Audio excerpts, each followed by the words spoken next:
I'm retro. Let's get it. We in the chop shop, we live in the chop shop. We talking sports talk, we live in the chop shop. We in the chop shop, I'm talking sports talk. So turn your dials up, it's live in the chop shop. We in the chop shop, we live in the chop shop. We talking sports talk, we live in the chop shop. We in the chop shop, I'm talking sports talk. So turn your dials up, it's live in the chop shop. Yeah, it's lit in the chop shop. Turn your dials up in the drop top. They ain't based to debate, but they keep it fact straight. Going 30 for 30. Let's do a first take on Facebook Live from 12 to 2. Rob Hatter and Jim Hicks going back and forth like Carter Ray and Skip Bayless and Stephen Smith. From on the court, off the court, straight to the field. Not a man that steals, but I made it steal. To the octagon where I fight the kill. We go face to face, then you write your will. I don't play tennis, but I bring the racket. I'm on the floor, I attack the basket. Put you in the casket when I'm overlapping. Never showing mercy, cause I'm always snapping. Never showing mercy when I'm in the arena. Step into the ring, you see me as I beat him. Step into the court, I'm never backing down. Killing competition, I'm smacking down. Let me get back to the other stuff at the chop shop, cause they cutting up. It's retro, coming to you live to the chop shop. Now let's turn it up. Yeah, we in the chop shop, man. Shout out to Jim Hicks and Rob Hatter. You can catch the chop shop live from 12 to 2 on Facebook Live. Let's get it. We in the chop shop, we live in the chop shop. We talking sports talk, we live in the chop shop. We in the chop shop, I'm talking sports talk. So turn your dials up, it's live in the chop shop. We in the chop shop, we live in the chop shop. We talking sports talk, we live in the chop shop. We in the chop shop, I'm talking sports talk. So turn your dials up, it's live in the chop shop.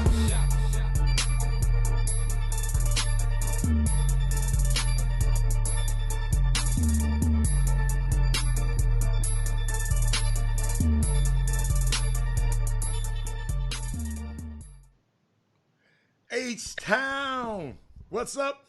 You know what time it is.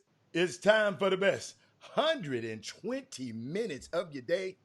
The Chop Shop, the nation's #1 urban sports talk show, and also your midday sports happy hour. Yours truly, Robert Hatter, alongside Jim Hicks, coming to you live from Houston, Texas, broadcasting all over the world via Facebook Live and YouTube Live.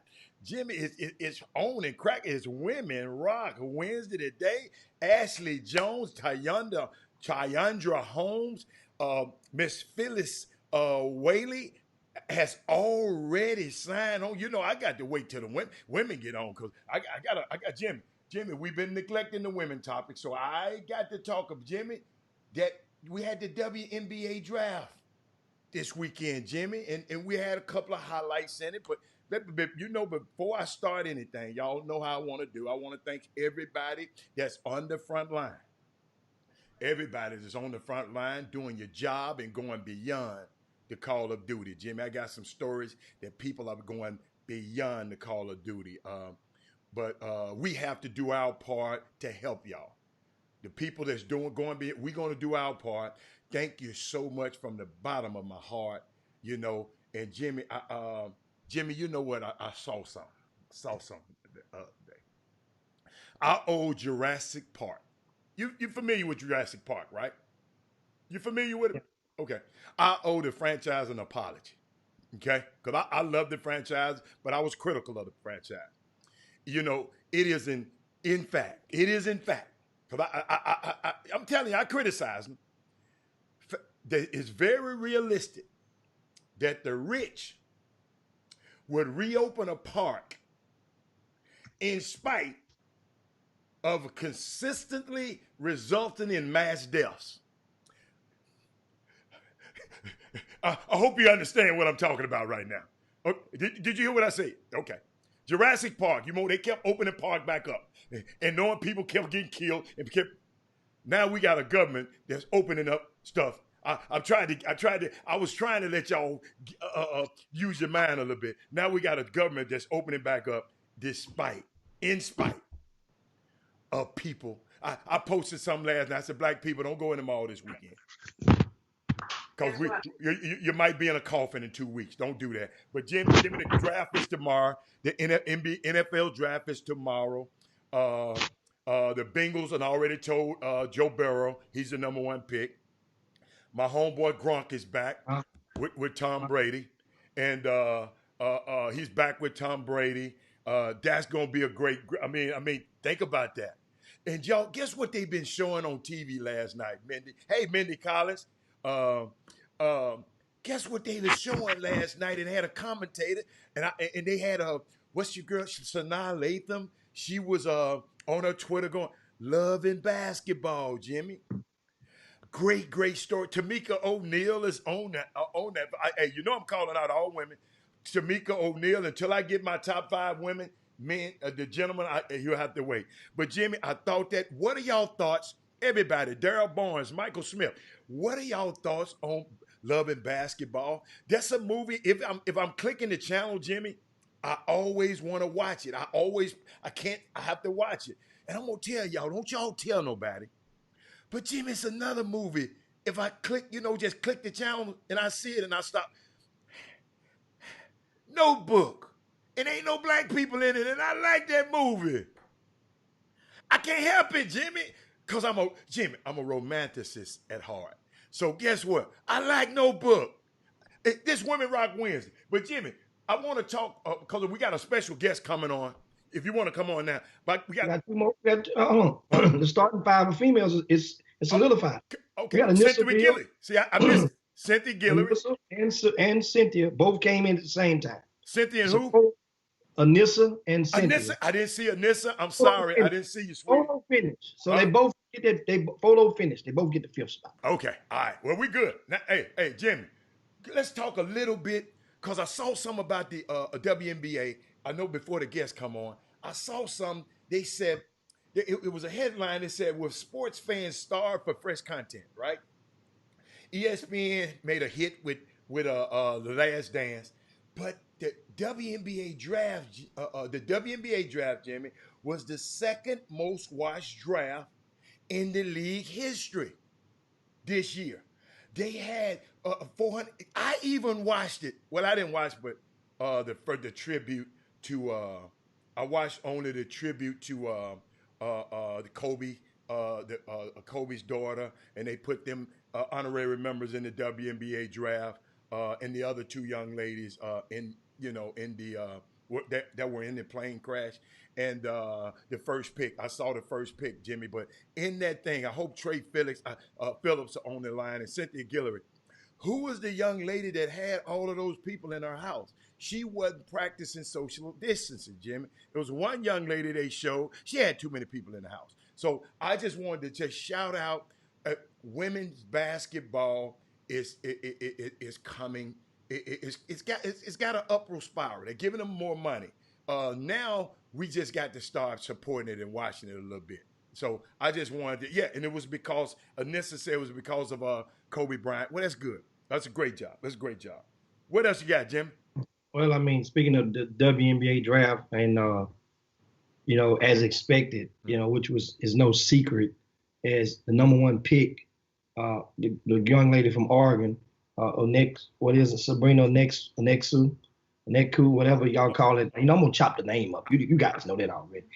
She of course she signed a multi-year deal with Nike, which is expected. Yeah. She went to Oregon, and became the first woman in history, the first player in NCAA history to sit there and put up those numbers. What it was 20? What it was? So many points, so many assists, so many. To reach the plateau that she done. Mm-hmm. Also, the thing that came out of it from Houston. Was the fact that Uwigmike, the third sister.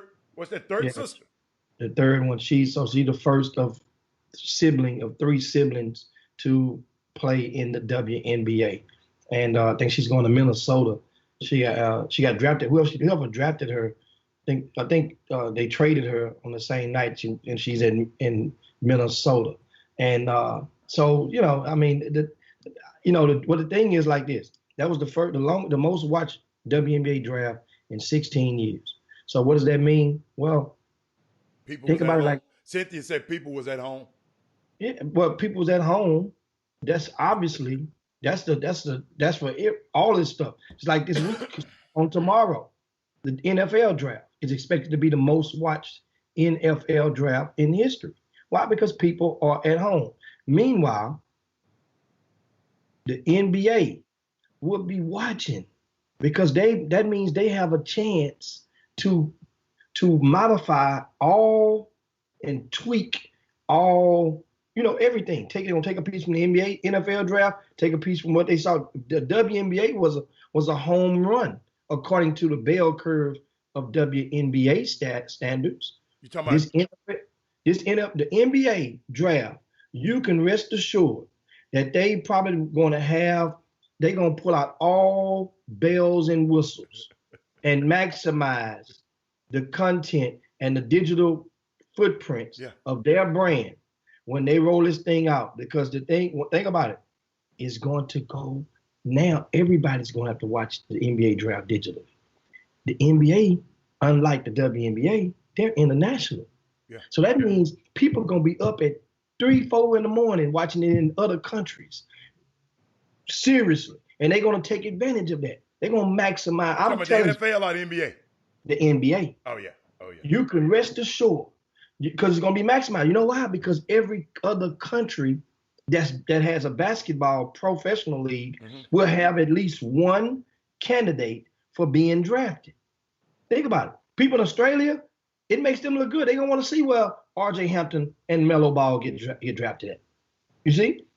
People in the Euro League, they're going to see where one of their star players get drafted. Everybody. So this thing, you're talking about breaking the internet. The NBA draft is going to break the internet. You rest assured on it. I believe so. I believe so. Okay. And of course, once again, we mentioned a special guest.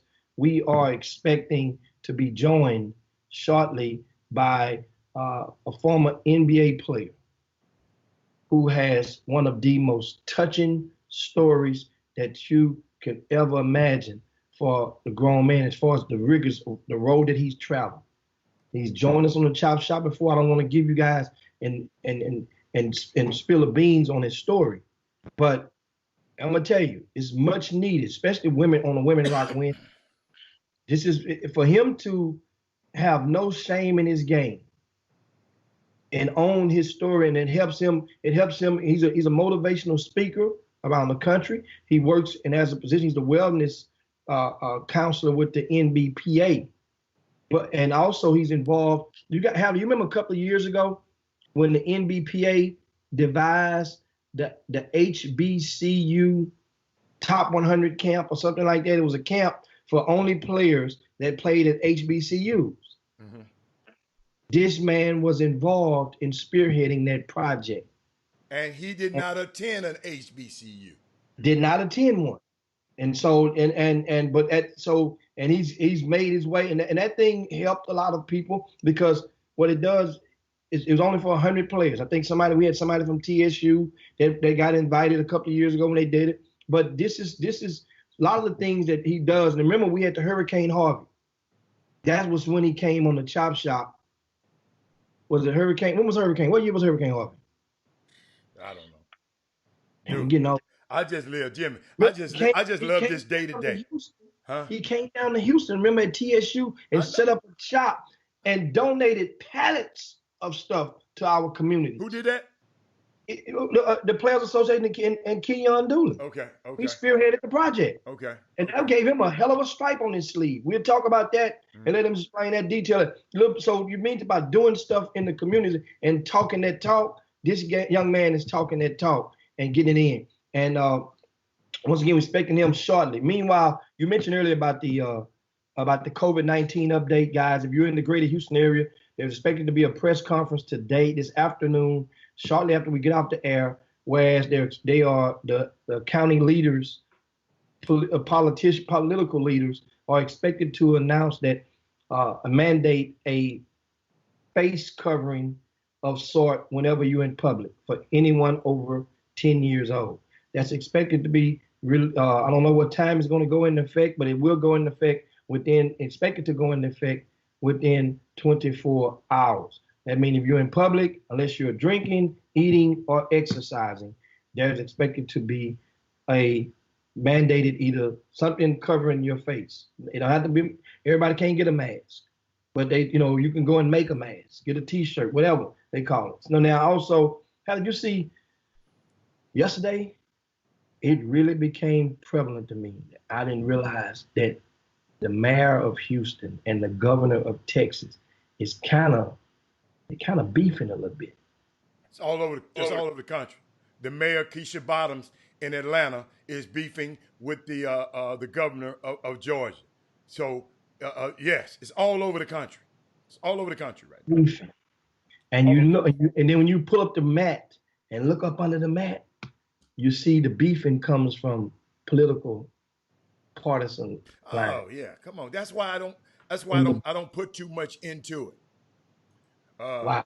The guys, even the Orange Cheeto, even the guys that he or the people that he are contentious with, the governors that he's contentious with, those are all Democratic governors. So it's by, man, we read through that stuff, man. But it's unbelievable. We just got to do our part, man, as constituents. See, what people don't understand, this thing was set up to be ruled by the people, for the people. That's what the Constitution is. It's ruled by the people, for the people. But we just think we have to listen. Of course, we got to obey the law. But when people who are in higher positions don't do what you want them to do, vote them out. And that's all I want to say, Jimmy. I don't want to just vote them out, because the people is the power. It's more us than it is of them. Now, what was you about to say, Jimmy? I'm sorry. The lieutenant governor. That's like one of the first layers under the governor in legislature, in the state legislature, right? Yes. How about this? In Texas, the lieutenant governor made headlines across the state on yesterday. He got to the podium and says that the United States shouldn't have never been shut down. So this is going in contrast. Remember, so he's speaking, I'm saying this is the lieutenant governor. And this guy, his name is Dan Patrick. Somebody else we got to vote out of that. Hold up. And if you don't like what he said, vote him out. We can't. I mean, Jimmy, we already know they're ignorant. Excuse me. They're gonna do everything that Jimmy. We already know. Y'all got to. We can't just keep letting these same people be in power, man. Well, for many people out there, you got to motivate them to get registered. Yeah, no. I ain't talking about that. That all starts with. I'm just saying, even the people that already registered, let's do our part. That's all. That's all we do. I don't even want to go there today. Keith, how many minutes we got before my man come on? Oh, he should be on. Oh, we got a few minutes. But, and you know what? You know what I got? Speaking of, while we waiting and got some other news. Netflix, which Netflix, you can imagine, most of us have probably watched a dose or two of Netflix during the past month. They were projected to have around approximately 8 million additional subscribers as a result of this. The numbers came out yesterday. Netflix got 16 million viewers added to their coffers. 16 million, right? And so it's going to show. Hey, you guys added. Did you see the Purple Majesty celebration last night? We're gonna talk some sports guys in a minute. We just covering get some stuff out the way, moving some furniture around on the Chop Shop. Women Rockin' With, trying to talk about a few topics that women might like to talk about before we get into some hoops and whatnot. Purple Rain, the Prince, yesterday was the 4-year date of his passing away. And I got a chance to watch. I taped it, that way he rolled through the commercials. It was pretty good. Mm-hmm. Pretty good. And they did the taping before the COVID-19 restrictions were put in place. So if anybody's wondering how could they put their performance on, had a crowd and everybody it was before, according to the press release. It was before. And so now, what else we got out there, Hatter? Let's go in this mailbag. We got Man, I just got a unique text. It's according to how long this guest be on. Jimmy, we might have another guest just text me that might. So I mean, I'm sorry. Oh, okay. He just come on tomorrow. Come on tomorrow. We got a special guest tomorrow. Watch this. Bet. Hold up. I just hit bet. Got something for y'all tomorrow. Okay, Jim.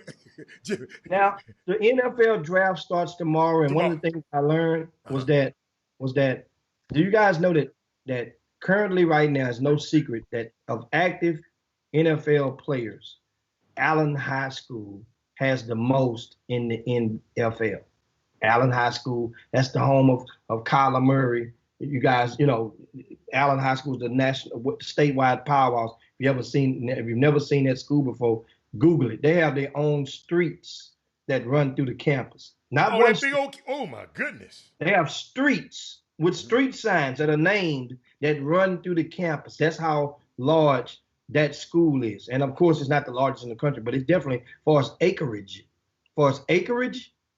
It's probably, I'm curious to know if another school has more acres.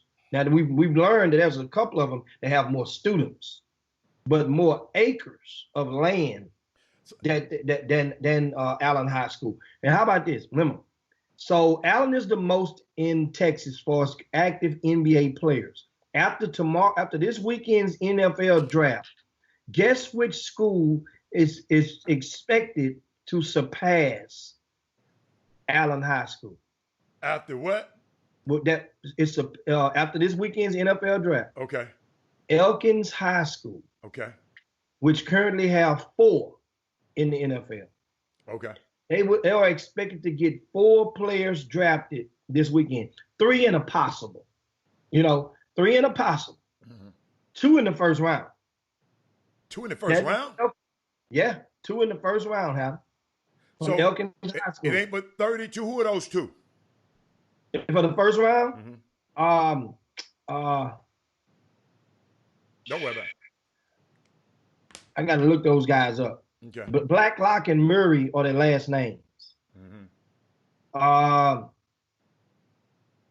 Man, I just got a crazy text. Ross Blacklock and Kenneth Murray. Okay, text that information to me. I want to know. You missed the boat on that one. Now it's too late. You missed the boat. You got to catch. I ain't never missed the boat. I'm not hustling. Excuse me, sir. I just want information, who they are. That's all. Never missed the boat. Somebody thought I missed the boat this time. Never missed the boat. They missed the boat. You ever been get your cool cup late back in the days? You got the cool cup late house. Jim. They freezing. They in the freezer. They might have missed the boat. Claire. They might have missed the boat. So, once again, shout out to Elkins High School. Wow. They are expected, once again, Blacklock Murray, and another kid from UNLV, Darren Woods, and another young man named Jonathan Giles is expected to go late in the draft. He went to Texas Tech, LSU, and finished at TSU this year. TSU didn't win a game. If this guy gets drafted, boy, that'll be big for TSU. And they didn't win a game this year.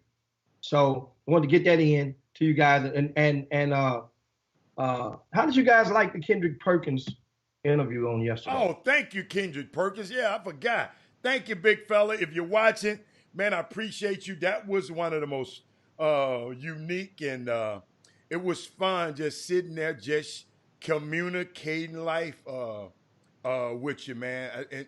And I mean, it was fun. It was hilarious. It was informative. I found out some things. I'm still trying to figure out what happened when the lights came back on. When Jimmy talking about they played a basketball game, 14-year-old basketball, and the lights went out. I'm trying to figure out what happened when the lights went back on. So one of these days we'll hear that story. We talked about that yesterday. Yeah. We talked about that. That's when Kendrick Perkins explained about the kid Michael Rose, who ended up going to BYU. His uncle was the head coach, David Rose, at BYU. Michael Rose hit the winning jump shot at the buzzer. Remember, I told you I drew up a play to contain Indy Eby and Kendrick Perkins. And hell, Darryl Shepard didn't go to either one of those for the game winner. He went to Michael Rose because he knew you had to choose your weapon. Who you gonna leave open? And Jimmy, this is a good time to tell the people if you're on YouTube, hit the like button so we can have an impression, so we can know you're there. Hit the like button so we can know you're there. And if you're on Facebook, it's a good time before this guest come on. It's a good time for you to sneak over to YouTube and subscribe to it.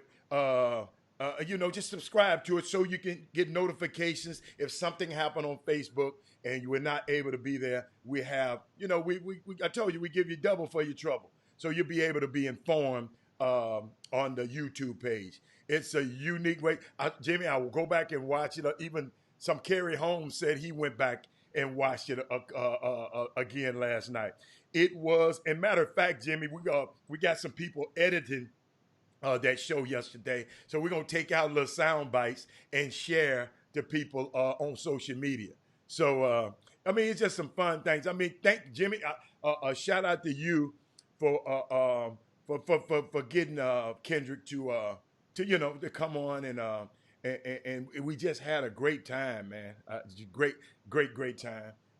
Those are the type of guest that I welcome on the Chop Shop. I welcome. So indeed, man, indeed. And I also on yesterday there was the president of the G League, Sharif Abdul Rahim, got on and he acknowledged about the G League and how the system, the team would be set up for Jalen Green and on yesterday, and that was detailed, and we'll talk more about that on tomorrow with details. But I got a chance to check out the interview. But meanwhile, our guest of honor is on this Women Rock Wednesday here today, and with how I'm talking about, he rocking his Bulls hat, Halle. You in? You see? Hold on, Keon, hold up, man, hold on. Let me get something right before my dude come on, man. Hold on.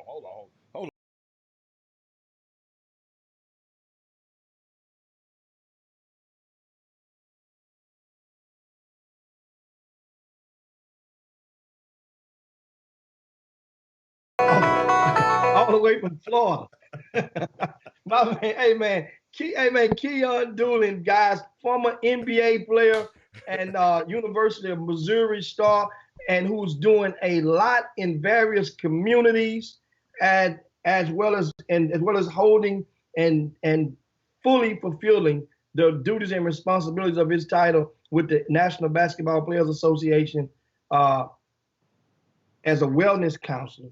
We have Keon Dooling. Welcome to the Chop Shop, boss. I see you got your lid on today. I see Halle got his lid backwards. I got me a fishing hat on today. That's what this is. What's going on? Man, during this quarantine, you got to be creative to, hide that hairline. You know what I'm saying? So, I got to be creative. I got to hide that hairline, brother. It's an illusion. Ditto. Hey, so you know what? It's great to see. First of all, this young man, Keon, I never forget the first time when I met him. How I know you're a wellness counselor. I know you've been in the NFL, but it was you had a pleasant spirit about yourself, Keon. When I first met you, man, it's just you can meet somebody, a lot of people, and you be saying, "Oh man." But it was when I found out you was coming on this show today, I couldn't wait to make the call. Man, thank you for being in these young kids' lives and the things that you're doing. I've been hearing about some of the things you've been doing, and we just appreciate you. Okay. Man, well, I appreciate that. Look, Doc Rivers used to say, if we want to go quick, you go alone. If we want to go far, we must all go together. So when we meet each other for the first time, you know what I mean? If we treat each other with respect, you can make a lasting, impression on somebody, you know? And so that's all it was. Okay. All right. Well, you did it. Jimmy, where you want to go? What you want to talk about first? What is let the viewers know, what is your title right now with the Players Association? Yeah, so I am a wellness counselor. Is that cool? We the first sports league to have a mental wellness program. Yeah, I've been doing this role for 2 years. Before that, I was in player programs where we did a lot of programming for the players. And with this new, how do you say it? Like with this new temperature in the country, mental wellness is not as taboo as it used to be. Yeah. And so you'd be the first sports league to have a wellness program to really just support the mental health of our players. And how long have you been doing it? 2 years. 2 years. Yeah, 2 years in 3 months now. And Keon, I got one for you. We live broadcasting on 2 platforms. Now we're on YouTube Live and we're on Facebook. Okay. So it's comments. It's comments coming from both places. So one of the guys, Jeffrey Day, he said, Keon, Mr. Danville, Illinois, is Doolin. What happened? Danville, Illinois. Okay. What that mean? I have no idea. Where are you from? I'm from Fort Lauderdale, Florida. Oh, you from Florida? Why they call I'm... you? He call you Mr. Danville, Illinois. I have no. No. But hey, look, punish Illinois in college. I did punish Illinois. Oh boy, y'all started them right. Who was on that team? Who was on that team? Frank Williams, Corey Bradford, Archibald, who just recently passed away, played in the league for a little while. Okay. But yeah, they had a solid team, about 5 McDonald's All-Americans, all them boys from Peoria, Illinois, went that time. Okay, all right. Jimmy, what you got? Now, a lot of people, of course, your NBA career spanned shortly over a decade, and which is a long time for any standards past the millennium, the turn of millennium. And you are and right now what we want to do is basically share with a lot of people. First of all, they don't know who you are and some of the teams that you played for in the league. Yeah. Right. And how did you make the transition to where you are now? Okay, so let's go with the NBA career. So I got drafted. I was the 10th pick in the draft back in 2000. Got drafted to the Magic, traded to the Clippers that night. So I played with Darius Miles and Q Rich from that draft class, Corey Maggette, Lamar Odom, the young guns, right? 4 years with the Clippers, 1 year with the Heat, which was like my rookie year because I got to play with Shaq, Wade, Eddie Jones, like all the OGs. They taught me how to be a pro.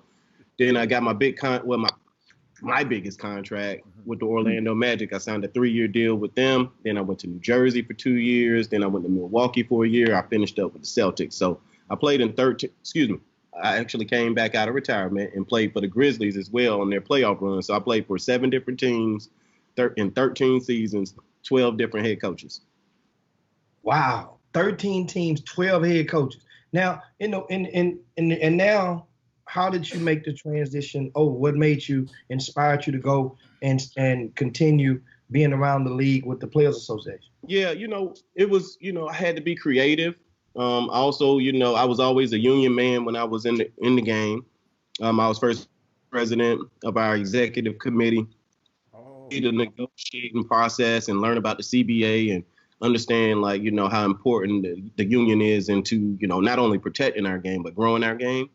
And so because nobody knocked on my door, to see me as a coach, I had to really, reinvent myself. And, I went down a path of mental health and wellness because I had some battles with my own mental health and wellness. And so I found that there was a need for that.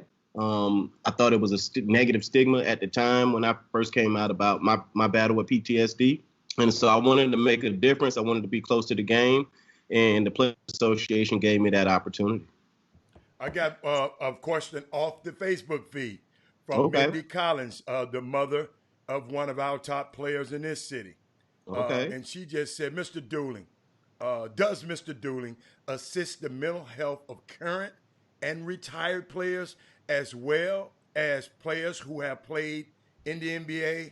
Has there been an outreach to Delonte West? Just really concerned about his well-being and wish him well. Yeah, no, I think all of us are concerned for Delonte, and I can't talk about what we do or don't do for him, but just know he's supported by his NBA folks. Okay, we always you know, we'll do our best to try and, get by anybody through any challenge, right? As far as who I work with now, it's mostly the current players, but because I got such good relationships, a lot of the, retired players still use me as a resource. And, I welcome that because I kind of know how things work and I can always connect the dots and push them to where they need to be. But Keon, did you get any training for that? Yeah. Oh, you got okay. Yeah, so I don't have any letters before or after my name, so I'm not a doctor. Right. I'm paired with Dr. Parham, who's one of the best doctors, in the country, in the world, really. He's been, got over 40 years of experience, and so he heads up our wellness department. But I'm a certified life coach. Okay. We do enhancements every year, and also I'm a survivor of mental health. I had a battle with PTSD. I spent 4 days in the mental institution, and I left there and went to Harvard for my therapy, and just been on this wave really to expose information and resources. It's in particular to, men like me from backgrounds and cities and locations like me. I think, at some point, we got to kind of do our work so we can get to that next level.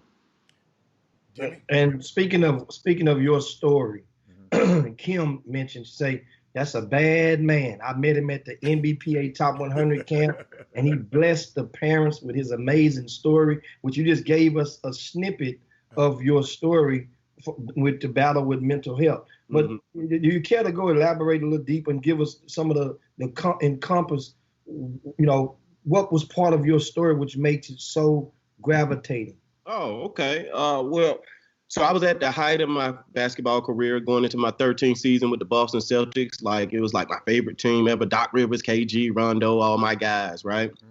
And we were out in Seattle, Washington doing some charity work, and I went to the restroom. Somebody grabbed me inappropriately while I was using the restroom, and that was a trigger moment for me. And that was the moment where,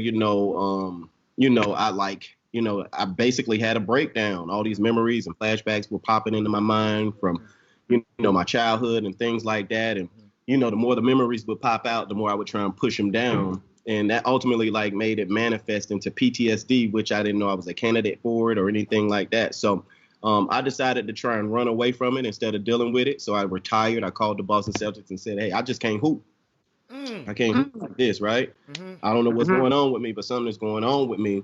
And, man, they were so awesome during that time. And so I ended up checking myself into the mental institution. I spent 4 days there, got out of there, went into therapy, and just been on this healing journey, It's been on this healing journey. But at the heart of, what caused the PTSD and why I was triggered so badly is that, I was sexually abused as a young kid, 7 years old, and I had never dealt with that. And so, when that happened to me, it took me back to that, and that I found out about these things called triggers that we all can have in our lives. And if somebody pushes the wrong button, boom, we could be a time bomb. And so I try and, talk boldly about it with strength and power. I wrote a book about it. I speak all over the country, even out of the country. And so I've really been able to reinvent myself. And I wouldn't have been able to do that had I would have denied my experience. Man, that's awesome, man. And I got something for you because let me tell you something. You got when you got kids, boy, that hits you. I got a son and a daughter, but I want to talk about if Jimmy, you want to piggyback off some of that. It's another topic that I want to deal with, and because I know you were with the Clippers, that means you had to deal with Donald Sterling. You follow me? You had to deal with Donald Sterling, who I just want to know what's your experience with him, because I heard all the stories, I heard some from Blake, I heard some from Eric Gordon. Now we know the stuff that was out in the public. What was your experience with him? I didn't have a lot of touches with him. I know he would come in the locker room if we win, with, his entourage, and they would come in dancing, while we would not be fully clothed, so that was a little bit uncomfortable. But I didn't have a lot of experience with him. Obviously, he had a reputation. He wasn't the nice person. He wasn't the most social person. So I always just kind of kept my distance. I never, really allowed him to impact me positively or negatively. Okay. That's why I asked that question, because I knew it was some stuff going on in the locker room. Odin Polynice told me a story. I just said, what? You know, so that's why I asked that question. Jimmy, what else you got, man? Well, another one of our questions from the Boom Boom Room, of course, and it's on our Facebook feed, and that is, and you guys on the YouTube feed, feel free to post your questions as well. It says, mental health in the Black community is frowned upon when seeking help. Does Mr. Dooling see more players that need help and don't seek it? Yeah, well, you know, if you would have asked me that question 3 years ago, I would have said, yeah, it's taboo for us to talk about it. But I think our generation is, you know, boldly talking about it more than the previous generations. And so I think it's less stigmatized. I think, you know, TD Jakes has initiatives. Charlamagne the God has initiatives. DeMar DeRozan, Kevin Love, all these different, you know, ball players. Meta World Peace was ahead of his time talking about his therapist even when he won a championship. So I do believe that, you know, there's still some challenges around like the negative stigma. But I also believe that, you know, you have to look at the other challenges, the other factors, the access to the healthcare, the access to the resources. And there's a lot of people, as you can see now, you know, there's a lot of people who don't have those healthcare resources, et cetera, where they can tap into that kind of help. It might not be covered or whatever the case may be. Right. So we have to be a little bit creative now. Okay. There's another question up there, Jimmy. Melvin Dews asked you a question. He said, what advice would Keon give family and friends that are trying to help a person with mental illness, since we're not doctors? What family support method should help? How can the family help? That's great. One, I think, you know, you have to have a healthy communication. Hold on one second. I got a little bit of background noise. Okay. Hold on one second. All right. Yeah, just muted. And meanwhile, of course, live with us now is Keon Dooling. And guys, and this is a hell of a convo. And we invite you, if you're on the YouTube feed, hit the like button, thumbs up us over there. If you're on the Facebook feed, this is a great time to share the show with your timelines and your friends real quick. That way, somebody that follows you, somebody that has friended you, may need some of this conversation. Guess what, guys? It's different ways to reach out and connect through the community. Now, back to Keon Dooling. Yeah, so I would say that if somebody in your family or in your house or in your network or one of your friends is struggling with their mental health, I would say that the first thing you could do is show them compassion and love, right? You know, because I think those are two things that, you know, disarming. I think one of the best things we can do, instead of always telling people what they should do, we should be vulnerable and share our experience, like what we went through and how we overcame it and what the steps that we had to take in order to get healthier. And so if you're dealing with somebody who might be, you know, a little hesitant about going to do their work, hey, be the change you want to see in them. You know, go get your work done first so you can say, hey, yeah, I went to a therapist too, and I was able to talk and work out some of my issues as well. I think a lot of times when people try and tell you what to do and they're not willing to do it themselves, you know what I mean? Like they can, you know, it could, you know, make you butt heads, right? Like, don't tell me what to do. You're doing that yourself.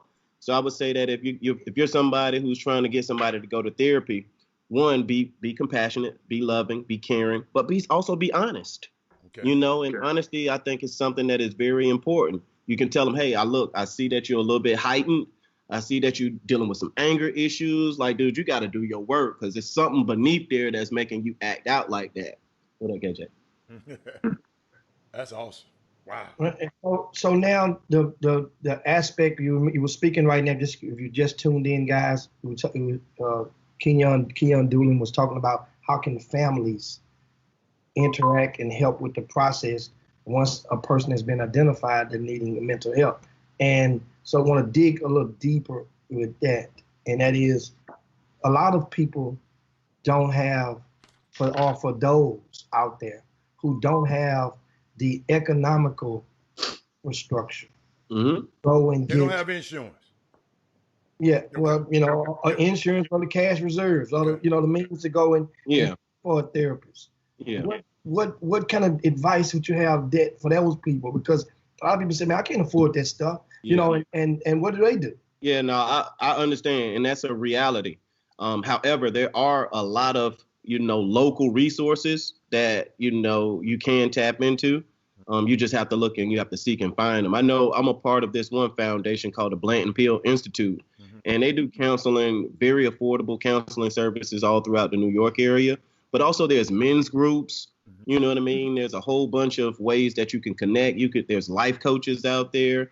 There's a lot of information on the internet. So a lot of people take their healing, journey through like yoga and fitness first before they actually go and do you have to find what works for you. But I also want to speak, because a lot of times mental health is not about the aggressive mental health breakdowns, because that's rare more so than the subtle anxiety or depression or alcoholism or anger or, feeling inferior or insecure, all those things that men, we struggle with all the time, whether it's in our careers, whether it's in our families, whether it's in trying to find our voice.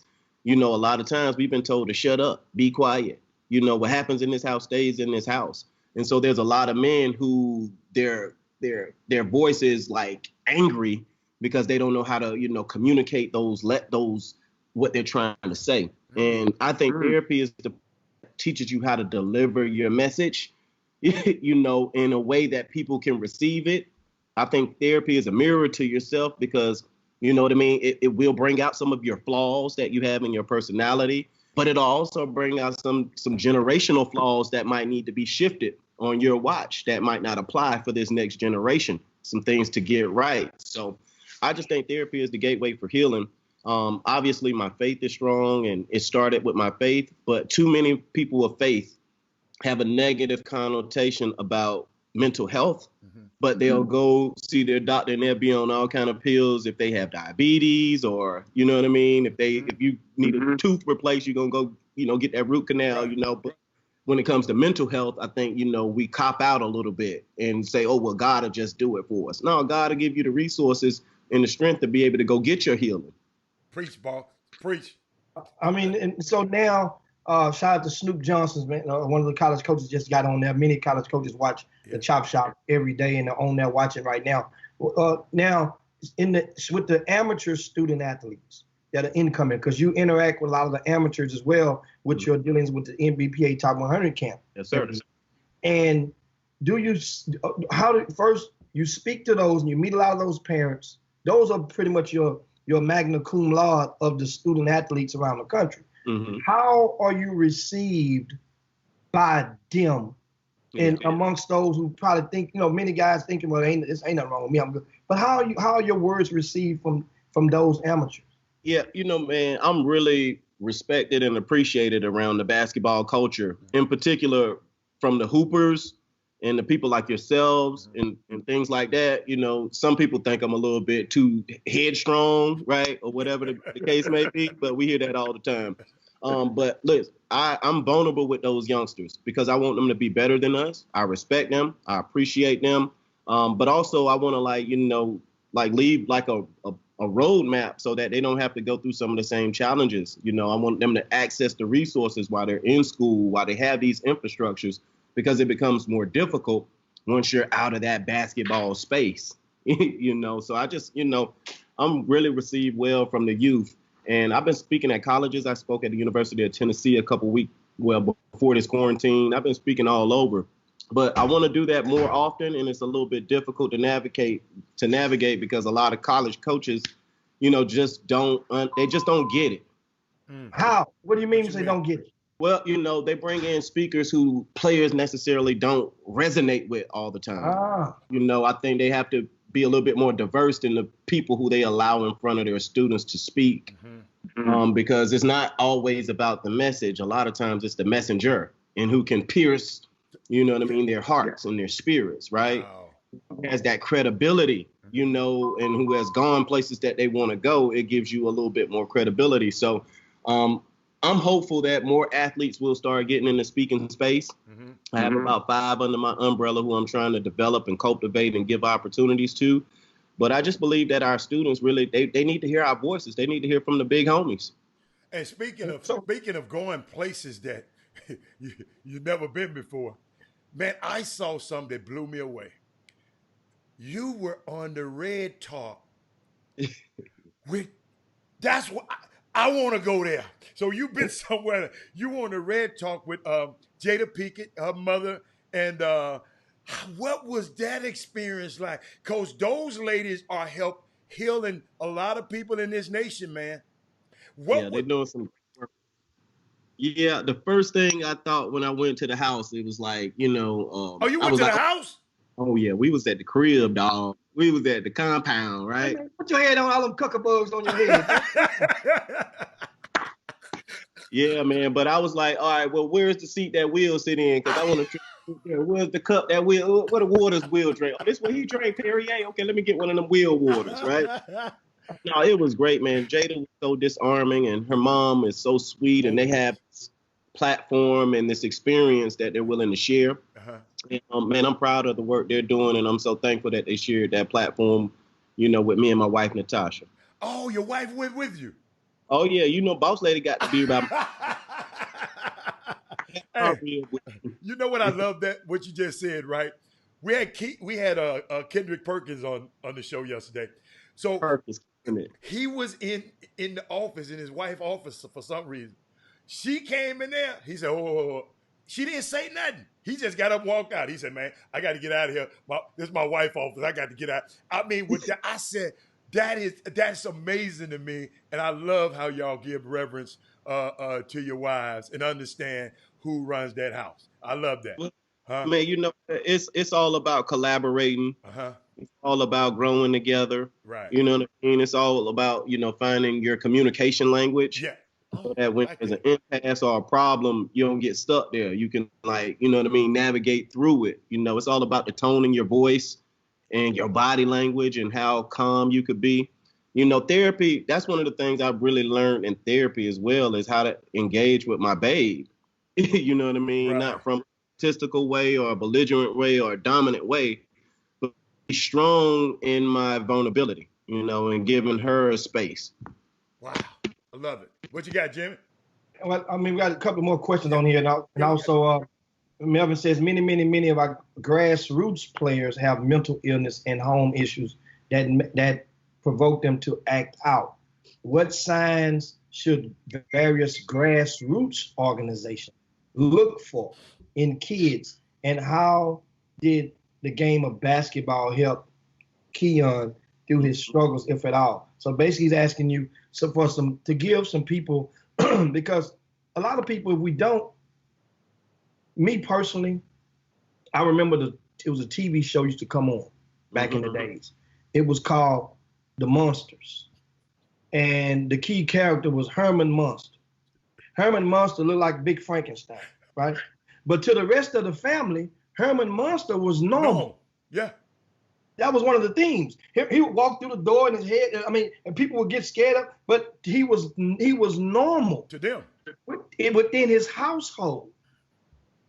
So a lot of people that may have mental issues, that may have signs, they may not consider them as signs within the household. Yeah, I dig it. What are some signs, or what are some instances that a person might need some attention, or you might want to put your high beams on this particular kid? Okay, all right, cool. So I'll speak like if you have a teenager, you know what I'm saying, and obviously, this is like I would say one is watch their patterns, watch their rhythms. If they're sleeping too much or not sleeping enough, that might be a sign. If they're having outbursts with their anger, you know what I'm saying, that might be a sign. If they are being loose with their vibe and being too promiscuous and dating too many people at one time, you know what I'm saying, that could be a sign. If they smoking or drinking early, that could be a sign. If they isolating themselves, that could be a sign. And so there's a lot of different signs. You just have to be in tune with your children, with their patterns, with their rhythms, with their communication, and then use your senses, right? Not your mental senses, but use your senses, your sense of smell. Let me make sure, all right, let me see how they smelling. Let me see if you weed scented or smell like liquor or something like that. Use your eyesight, go on their social media page and, make sure that they're, behaving appropriately. I think parents, we got to start meeting our kids more where they are. They're on social media, so we got to learn how to, work that thing as well so that, we can, monitor their behavior or look for those signs. And so I don't think there's one thing you can look for. I think there's several things you have to look for. But the biggest thing is creating that communication pattern, right? That ability for your kids to be able to talk with you and you to talk with them and, help them navigate it, on their watch. Wow. Shout out to Theo Huxtable over in Mississippi. Just logged on and watching us right now. Tim, is that his real name, Theo Huxtable? I mean, that's his name on the. Okay. I just want to know. That's his stage name. Okay, that's I just wanted to know. What's up, Theo? Yeah. I'm telling you, but now they got males. That might be his pole name. I don't know. I mean, wow. They got men and women. I don't, But now, Keon, just joking with you, Theo. But shout out to you for sure. Over on our YouTube, Derek asked you, what are some? Well, we just went the same question about the behaviors. Yeah. So that's pretty much the same question. Yeah. Thanks, Dave, for that question as well, for getting up in there. If any of you guys have your questions for Keon Dooley, feel free to post them.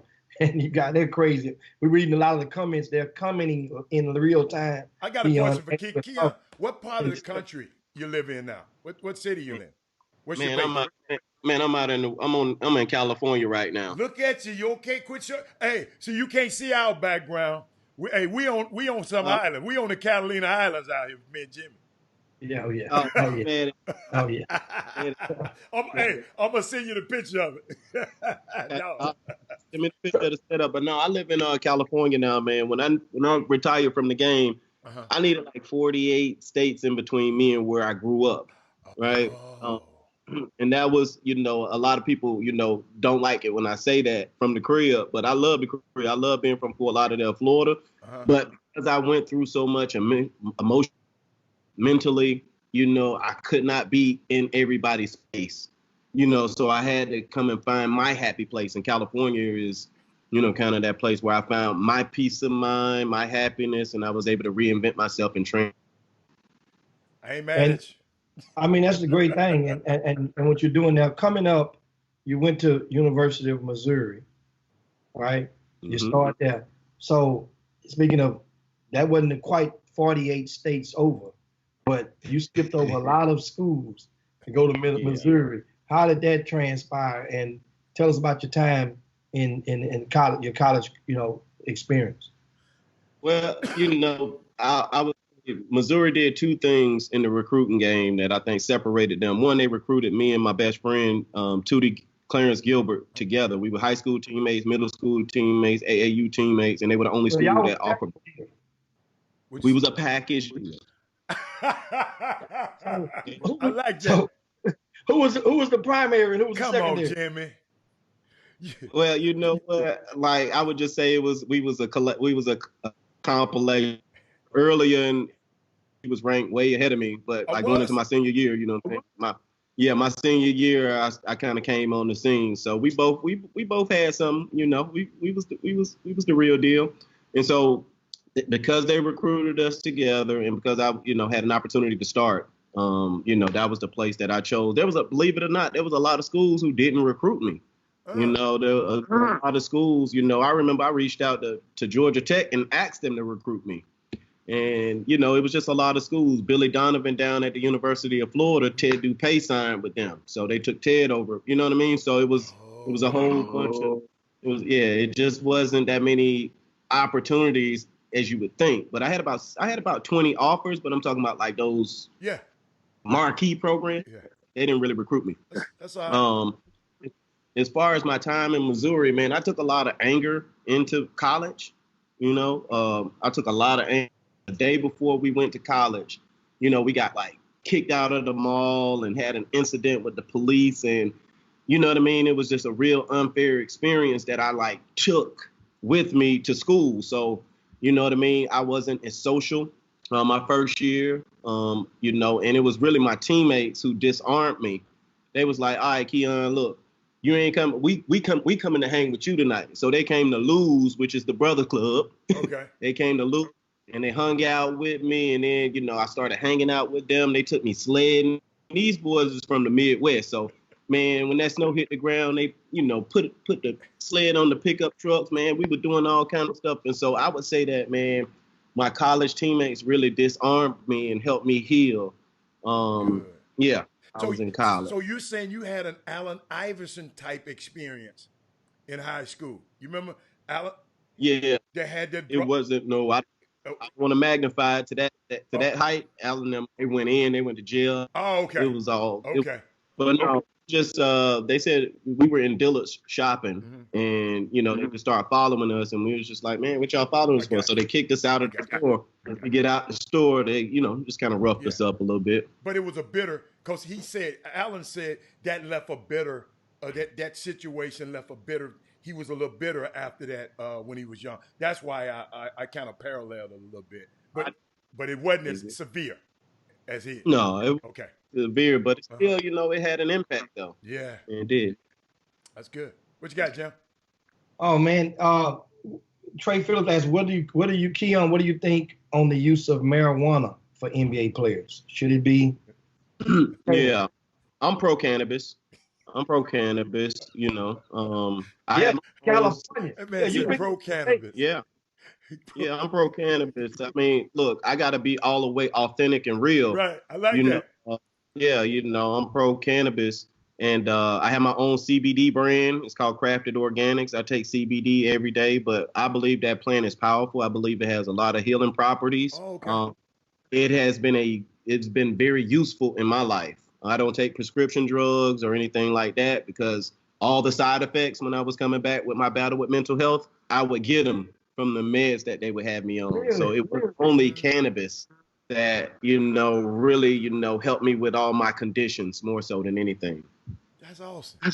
And Lil Rick asked, he says, your high school, Dillard High School back in Fort Lauderdale, was well known for pumping out a lot of NFL talent. Mm-hmm.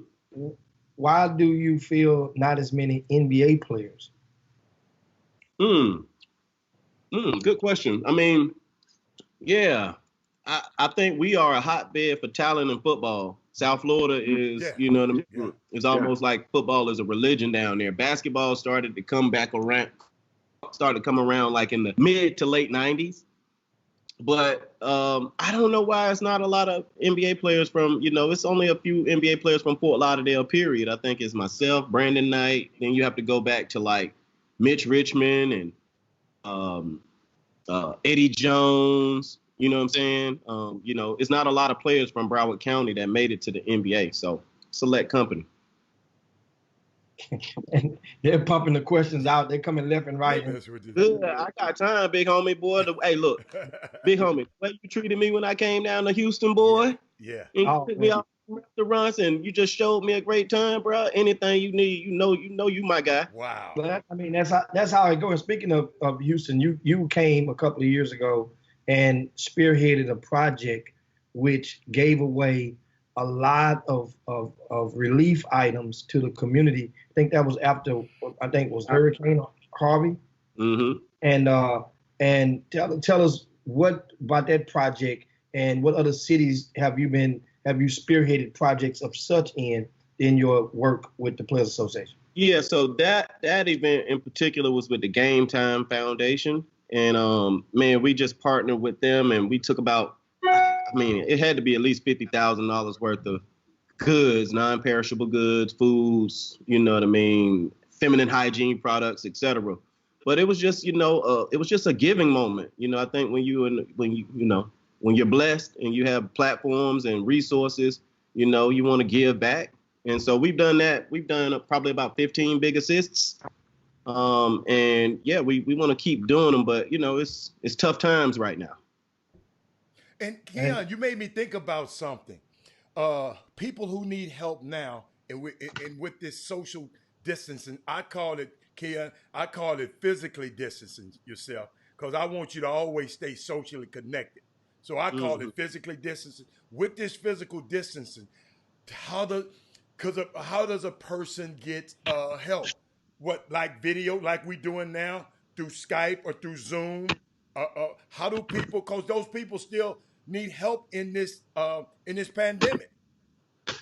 Yeah, absolutely. I mean, there's everything is, technology reigns right now, right? Okay. So you got to be creative and meet people where they are. So, set up FaceTime, Zoom, text messages, emails. Like there's several ways that you can communicate. Old fashioned, pick up the phone. Yeah. Whatever the case may be. But if you're somebody who's like struggling and you need help, I think it's wise to call your network of doctors. If you have insurance, try and tap into some of those resources that are partnered with your insurance company. And if you don't have that, I think then you have to take the initiative to go and find, some healing that works for you. I don't know if that's just through, reading of the word and your faith. I don't know if that's, looking at stories on people who overcame what you might be going through. I don't know if, I know TD Jakes is something special for me. Yes. And he healed in a major way. Yes. Yes. In a major way. That's good. Now you're is back with the Players Association. If you just tune into the Chop Shop, Keon Dooling, guys. Yes, that Keon is live with us right now. It's taking us through a variety of topics. But now you're with the Players Association. A lot of people, gets to help provide understanding. First, I hear Michelle Roberts is contemplating leaving the association. And if so, why? I'm not sure. I can neither confirm nor deny those allegations.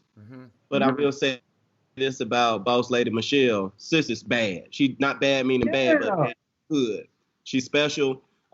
Such a leader, man. During this quarantine time, like she was like, hey, look, I got y'all back. We're going to work from home. We're going to stay connected. We do all staff meetings. We're all 150 people on the staff.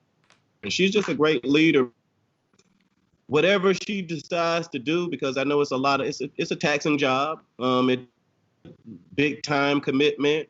And Michelle, has paid her dues and she's the most powerful woman in sports. And like whatever she wants to do in her next phase of life, I got nothing but love and respect, and I'll support her in that, whatever she decides to do. But I'm not sure about where she is with that at the moment. But Keon, I looked at her history a little bit, and when she was an accomplished lady before she ever stepped in the Players Association, did anything. She was very accomplished and very sought after, and I just think that was just a season in her life that she wanted to give y'all and give the NBA a certain season in her life. And then, because guess what? A lot of, you don't see, the commissioner is different, but the Players Association president or executive president, it changes over time. And she just did it for a time. And what I would like to know, who is she grooming? Right. See, my thing is, that's what the question because my thing is always grooming for the next generation. That's called good leadership. Because I want to leave it better than I left. And she might, I never forget David Stern and how he took Adam Silver under his wing. Adam Silver worked in NBA entertainment, but David said, man, put his office near mine. You follow me? Mm-hmm. But his office is close by me. I want to be around this guy. So he was grooming him for this next generation, and that's what I would like to see. And I'm thinking because she's a great leader, and that's what I always tell people about leadership.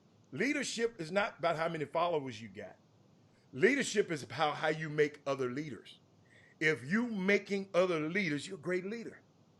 The greatest leader of all, he said, when I leave, y'all gonna do better works than I did. So that's what I would like to see from the Players Association. I hope she's grooming somebody for the next step. Yeah, look, I think we're all better because we got to spend time around Michelle. Oh yeah, she holds you to a high standard.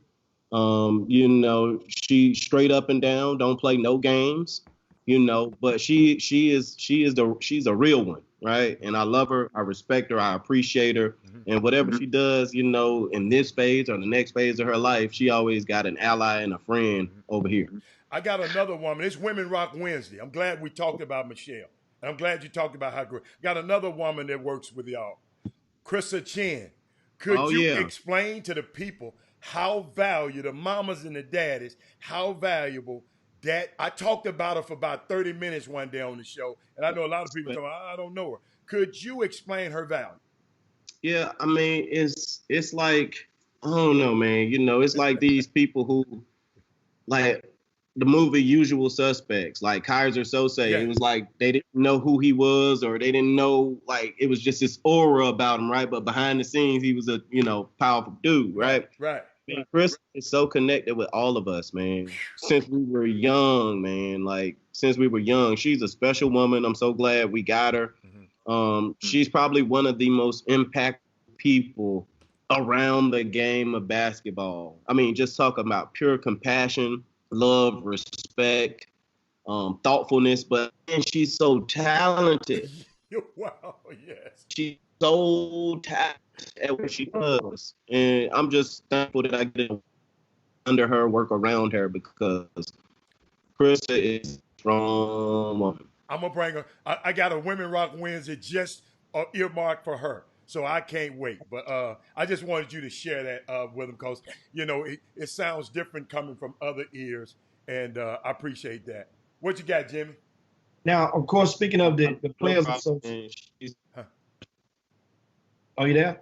Yeah, he there. Speaking of the Players Association, explain the infrastructure of it and the terms. It's kind of happening a little bit. I'm sorry. No, it's just your internet. That's all right. Hold on, yeah. You just going through a little, a little hiccup. It happened yesterday to Kendrick. Yeah. We can see. It's gonna catch up in a second, I guess, for yourself. But meanwhile, he's back now. He's back now. Keon. I saw him. It looked like he moved. Okay, he's back now. Yeah. Oh, and the question was, can you explain the infrastructure of the Players Association? I mean, for the players side, I'm talking about the players. Like we know Chris Paul is the president, right? And how long are the terms? And what is, just so people out there that are watching, they may not understand who's doing what, or some of the top. You don't have to mention everybody who has a position, no. But what's trying to get accomplished? And with the Players Association on a yearly basis, or from one period of time to the next. Yeah, somebody. Yeah. Keon, did you hear him? Yeah, it's still chopping. I don't know if y'all can hear me. Yeah, we can. But I think he's asking about the infrastructure of the PA. Yes. Yeah. I think we still got audio difficulties. So he had to back out and come back in. Just back out and come back in. He had to close out. Yeah. And that's all you have to do, and you'll be okay. Meanwhile, we entertain some of your comments on there in the Boom Boom Room, guys. Shout out and welcome to all you. I see Coach Brent Scott just joined us. Coach, hey, once again, college coaches around the country always watching the Chop Shop. Don't believe that just because they don't comment. A lot of people don't want y'all to be, to understand or to follow them or to draw conclusions based on a comment here or there. So that's why a lot of the coaches don't necessarily comment. But shout out to all you guys out there during these trying times. Speaking of colleges, now that you realize Boise State, I think that's who it was, they've decided to furlough the coaches. Furlough the coaches, yes. I'm not joking on that one. And in doing so, that means the coaches won't be able to respond to any emails, right? They won't be able to, they have a certain amount of days. It's a different span, from 10 days up until a month, depending on this coach and how much they make. They won't be able to answer any calls, do any recruiting. It's almost like having a sanction imposed against you. Now many other colleges are expected to follow suit. Once again, Boise State, their coaches and the athletic staff has been announced that just basketball or all coaches? Just various sports, all coaches. Yeah. So football, everybody. It says the football coach earns $1.65 million in base salary. He will forfeit about $63,000. Basically, if the 12-month employee earns more than $40,000 a year, they're required to take furloughs between May the 3rd and July the 31st. So they will have the highest paid employees, which make more than $150,000 annually, will have to take a 10-day furlough. So you got from May the 3rd to the end of July to take a 10-day furlough. And during that period of time, that includes the football coaches. Jimmy, so they probably going to stagger those. They probably stagger those times. Let me tell you something. What I'm having a problem with, when I see universities like that having problems, I'm thinking about my HBCUs right now. Because if you said Arizona was having problems. Harvard talking about they having problems. They got a $41 billion endowment, and they got a $9 million or not something. They got a relief from the government, but a 45 said they got to pay that back. They got to get that back. They shouldn't have got it. So, but I'm thinking about the HBCUs now, man, because Jimmy, they're not that well funded anyway, and I just pray to God that we're able to get through with those schools not being affected that bad, man. Because hey, man, it's rough out here, Doc. It's rough, but that's a unique topic. I'm glad you brought it up. I had a topic too, Jimmy. And I mean it is unique because like I said, we don't know how it's going to affect the HBCUs. Yeah. And because think about it, Boise State. Understand? Yeah. Their budget, their endowment is probably a whole lot more. And of course, HBCU's endowments are less. You was thinking of Boise State, who's been remember, this school has been repeatedly improving as far as, and they're generating a lot of revenue because of their football over the past few years. Now, what was you talking about the interview? Because I got some information too. You were talking about the interview. We can pivot because Keon might not come back. If you want to talk about the interview with Shareef Abdur-Rahim. Yeah, basically Shareef said that team is going to be a team that will be a separate team that not included it's part of the G League, but they are not competing for a title or not playing a schedule within the confines against the G League current teams. This team will not be owned by any NBA franchise, which understand this team that the Jalen Green is expected to be a part of. It's going to be a coach, right? And the coach the name that keeps popping up, it sounds like Sam Mitchell is the front runner to be a part to coach this team. This team will play about 20 to 25 games, they're saying. The teams that of course, according to Shareef Abdur-Rahim, he's the president of the G League. We're talking about giving you a tip from an interview that he had on yesterday with Evan Daniels. And I didn't see that interview, but I had some more, but thank you. I didn't see the interview. Yeah. But I want to explain to people because when you know how when we just read the headlines, Jimmy, and it's misleading to compare this with the G League teams. And I'm glad he clarified that, Jimmy. It's a really outside of the G League structure. Y'all got to realize it's going to be, and I wanted to tell you, phase 3 of this NBA thing Adam Silver trying to do, Jimmy, it's an NBA academy. The NBA have academies all over the world. They got 3 in China, 1 in India, 1 in Africa, 1 in Australia. This is going to be like their 8th academy. They're going to call this an academy. And they got to build the academy. Y'all got to realize a lot of this stuff is fluid. It's they say they're going to be surround these guys with NBA veterans who are toward the tail end of their career. Yeah. That would provide them leadership and guidance to fill out the team. There would not be 12 players on the team.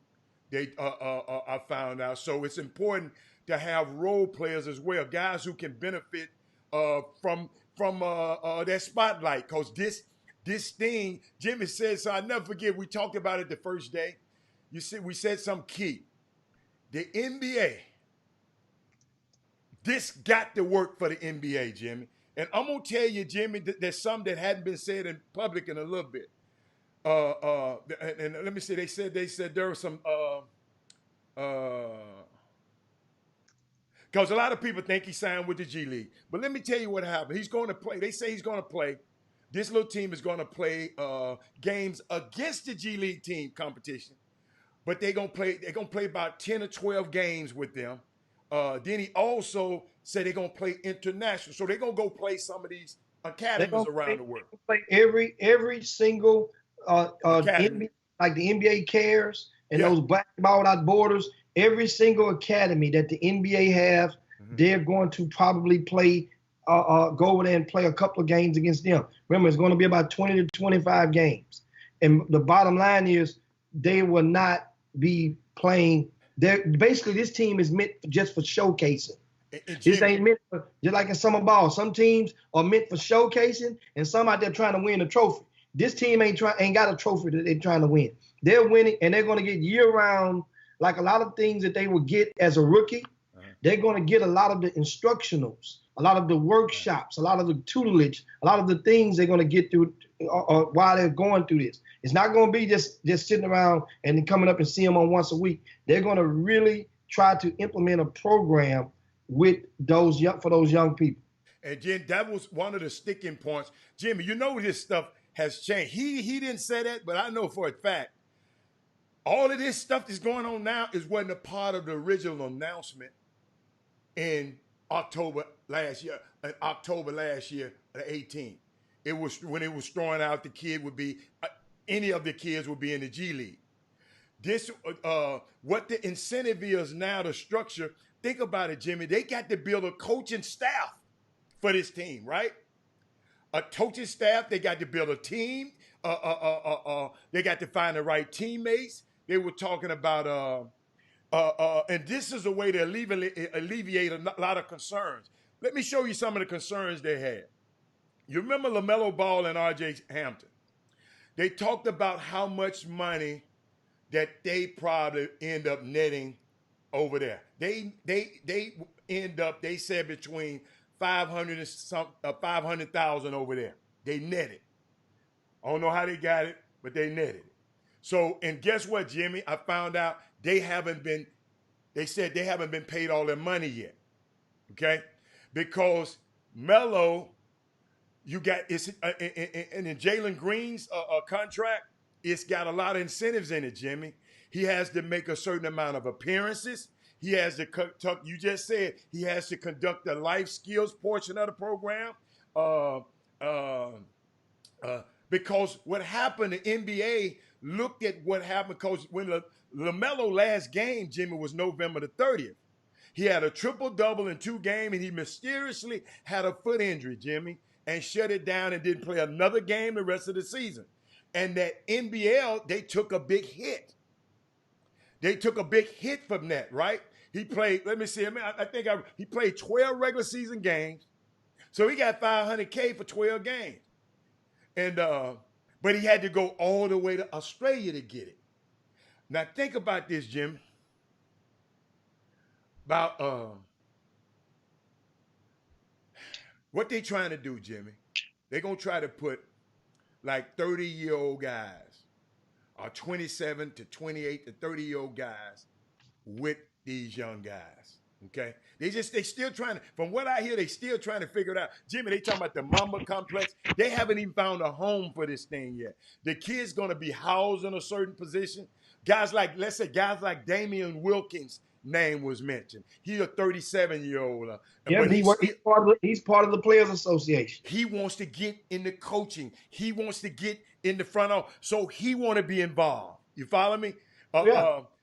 let me see, you somebody trying to transition into coaching because I mean, these guys don't. Yeah, keep going. What'd you say? I'm sorry. But I mean, see at the NBPA Top 100 camp, Yeah, who you think coach those teams? those guys. Those are current and former NBA players who are members of the Players Association, whom are trying to get transition into various aspects of coaching, media, whatnot. So guys like Damian Wilkins, he's been at the Top 100 camp for the past couple of years. Rondo was there for the past couple of years. Lil John Lucas, Lil John, who played in the league. Remember, he transitioned and he ended up getting an assistant coaching job in Minnesota before that staff got fired last year. Those things help on their resume. That don't mean that's the only way you're going to get a job. No, but it helps going through because you get the blessings of the Players Association once you go through their system, their rigors. I mean, it's really, really cool. You know what? The contract guy in me is always thinking about. I looked at anytime I'm negotiating, Jimmy, I'm always looking for leverage. And Jimmy, the NBA must really wanted to partner with this particular kid because he had no leverage. He could have either went to Memphis for free. He could have went to Australia. But Jimmy, guess what I found out about Australia right now? The Australian League is in danger. How? One of the owners of the Sydney Kings gave an interview with the Sydney Morning Herald where he said if they play without fans next year, the league will fold. One of the owners. He said they were requesting players this year to agree to pay cuts. See, y'all wouldn't know about, I had to go, because I'm trying to do something over there. I had to go take a look at it, Jim. Hold up, I got something else for you. The league might fold next year. Think about it. Look what happened. Andrew Bogut was in the news saying he was thinking about retiring. He's part of that thing, right? And then he wanted to play in an Olympics, so he wanted to play in this game. So their borders are closed, Jimmy, right now. So I'm just saying to me, the NBA, Jalen didn't have much leverage and made a great deal. And hold up, Jimmy, the reason I know Isaiah Todd tried to go to the NBL. Guess what they told him? We can't sign you right now, boss. Because they know that the league, when the league is starting, the immigration situation, they don't even know what it's going to be like now. They don't know how their cash flow going to look. I'm just telling you. They don't know how the NBA scouts, right? They might not be able to get into Australia this year all season long. So basically, they told Isaiah Todd, hey, man, you need to go to the G League. That's why Todd became the number 13th ranked player. He became Jalen Green's teammate. And China, you already know they got the same challenges. So he couldn't go over there. So, like I said, Jalen had to go to Memphis for no money. Back to the academies, Jimmy. I just want to give people some information. They have one in Africa who have sent some kids to college. 3 of them in China. Their goal in China, Jimmy, is to find an NBA player. You can interject anytime you want to, Jimmy. They have one in India, one in Mexico, and they have one in Australia. So they had 7, and this American will be the 8th that they're creating. But Jimmy, guess what else I found out? This gonna hit. This finna hit you. Adam Silver want to undercut the college basketball system. What do you mean by undercut? He wanted to get these high school kids first. Think about it, Jimmy. Jalen Green, you want to go to Memphis and Rich trying to get that bag? Oh, I got a bag over here for you. Which one you gonna go to? Jimmy, that's like what? Jimmy, that's like what they going through. Hold up. They starting They want to start training these guys like professionals. I'm going to give you the game. Hold on, Jimmy. If you want to interrupt, I'm going to help you again. If you just come in anytime you want. They want to enter them in this G League thing. They want to make the G League, telling you, a real minor league system. That's why they trying to fast track these last two teams. I forgot the last two teams don't have a team. They gonna try, Jimmy, to subvert the college system. So the top players, instead of them going to college, just the top. Now they ain't looking for little Johnny, Jimmy. You already know this. So let's be clear. They ain't looking for your homeboy who's walking on. They ain't looking for him, your little walk-on partner. But, Jimmy, when I found out why the NBA was so reluctant about what they're going to do, they did not want to get in the education business. Because they said, how we going to educate? We don't want to be no school. We ain't trying to educate nobody. We don't want to get in there. If this thing evolves and it's involved into what they want to, Jimmy, it might be a pretty good model. Always remember, the NBA, that's a hell of an investment. They using Jalen Green as a beachhead or a lightning rod. They needed a player to have this opportunity, and they needed a big name to do it that could potentially, guess what, Jimmy? You said it a long time ago. Create a stream of players into it. You remember you said if LaMelo buy their team, it's going to be a stream of players coming. That's why you ain't heard nothing else about Melo buying the team no more, Jimmy, because the league might go out of business. The league is in trouble over there. So it's just a whole lot. But let me tell you something. Always remember, college basketball is a massive monetary situation. And don't you think that Adam Silver don't want to get some of that money so he can just cipher some of these guys. Jimmy, mark my word, that D-League going to be pretty good in the next few years. So it's like a little double whammy what they trying to do. Let me tell you something. Adam Silver don't have no relationship with the NCAA. Always remember that. These two separate entities. You can't sit back. It's business. What you said, Jimmy, big bank take little bank. Adam Silver trying to get the stars, the 2 or 3, the 4 or 5, and gonna fast track. Because guess what, Jimmy? The next year, you said something key. I keep going back there. They told me point blank, Rob, they got to make this work. Because Adam Silver see another cash cow. So guess what? If the Jalen Greens of the world get to playing in these games, I can sell that TV rights to the TV. I can get a TV package. And when attendance start coming back, we're going to see how the attendance go. So Adam Silver is playing chess out here, man. Listen to me, y'all. This is not about our young kids. Let's get this straight. This business. This is not about him saying, well, I just want the kids to be able to come in and business, Jimmy. If you're an elite player, boy, it's going to be critical for them to build a staff around it. I'm laughing at some of the comments I'm reading. Remember I mentioned this 2 weeks ago. Never mind. Therefore, but I also remember you said that you play no games. Green would red shirt. Yes. He would not play. And my stance was then, on that particular day, I said, ain't no way you're going to sign this boy to, at the time, remember, estimated, we didn't know the number on that particular day. We knew it was going to be more than 125,000. And so, I said, you did. Ain't nowhere in hell you're just going to give a guy a bag and not knowing that the product is going to get delivered. You're going to have to suit up and play somewhere. Now, true enough, he's not playing, not going to play for a championship.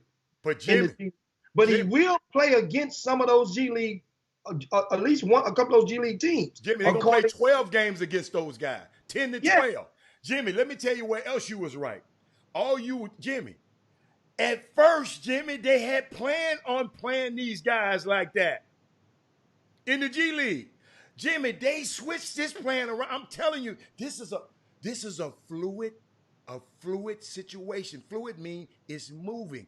It's a moving situation. It's some more stuff gonna change. And you're right. Jimmy, I had some. Jimmy, guess what? The NBA. Guess who else the NBA approached about this deal? Josh Christopher and Zaire Williams. They approached those guys too. Zaire Williams or Zaire Wade? Josh Williams. I'm just finna make sure. I'm making sure. No, I know Williams. Wade ain't gonna. Never mind. Jimmy, remember you got to be elite, baby. You got to be elite. Nothing against. I'm just making sure. Jimmy. I'm just making sure there's no legacy trying to play it. Jimmy, no, this ain't no legacy. They trying to get this thing right. Jimmy, let me tell you something. The NBA is heavily, listen to me, ladies and gentlemen, is heavily invested in Jalen Green's success. You said that last week. You gave guess what they guess this the analogy that they gave me. You got the NBA standing shoulder to shoulder with Duke and Kentucky recruiting these guys next year.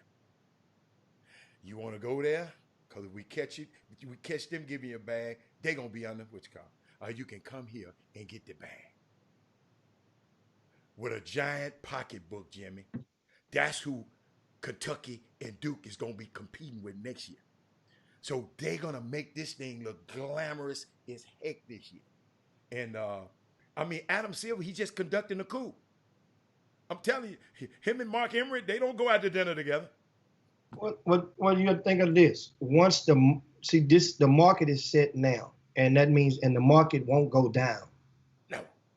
The market says that means the thing can only go up. So I mean, the next guy that come, just say, for example, the magic question is, with this, if this G League project does half well, and meaning that take 2021, that means these guys, Jalen Green and Isaiah Todd and whoever else, that's all they probably going to take right now out of this draft, probably. May take one more. Out of this senior class. If this does well, meaning that these guys would have to live up, produce as expected during these games, during these exhibitions. No, Jimmy, they just have to get better, Jimmy. Jimmy, they know they not going. These guys got to show progress. Well, that's producing. Produce, progress, and develop, and be able to buy in. Then that means will you know? Because they will be rewarded with a favorable draft pick in the 2021 draft. Now, here's what happened now. So now you're in 2021. So that means now that draft will come in June. So this right around the time whereas time enough for somebody who's the next guy. Now, the thing is, if it goes right, then the NBA has no more incentive to change the to want to go and let guys go from high school Jimmy, to pro. I'm telling you, Jimmy, I'm going to tell you why. Phase 3 of this thing is the academy. The NBA going to identify about a close. Y'all don't understand. Rod Strickland, them going to these games. They going to these games for a reason. They're going to identify in the next couple of years the top. I think they said 100 or 200 the top players. Jimmy, they're going to have academies, real academies, that these kids, they're going to have to be able to bring the top kids. And the number 201 and all of them, y'all might have to go to college. In the bottom half of this other guys, but these other guys I think they said 200, that's the number. They're going to try to fast track these guys and see how these guys compete against each other. So it's they got phases to this thing. And Jimmy, guess what? All of this coming out of your homegirl. You remember you said Condoleezza Rice and them wasn't doing nothing? This came out of that meeting. What we saying now came out of that meeting, but they didn't understand last year that 125,000 wasn't enough to move the needle. Didn't nobody go for it. RJ and them said, oh no. So this year, Adam Silver, because Jimmy, let me show you something. Aaron Goodwin, his agent, he negotiated this deal with Adam Silver. for Jalen Green. Not Cherie, Adam Silver said, this what we're going to, because Adam Silver said, look here, man, let's make this thing happen. Jimmy, what you said, if money the problem, what you said, don't let money be the problem.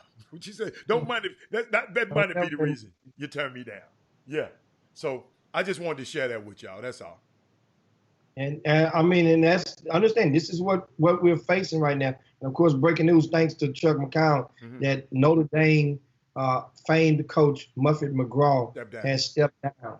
And that's, you could, I mean, you look back on it, you probably can see it in her face, though. She had gotten kind of, the enthusiasm wasn't there with Muffet as opposed in, as before. And now 33 years, the game is changing.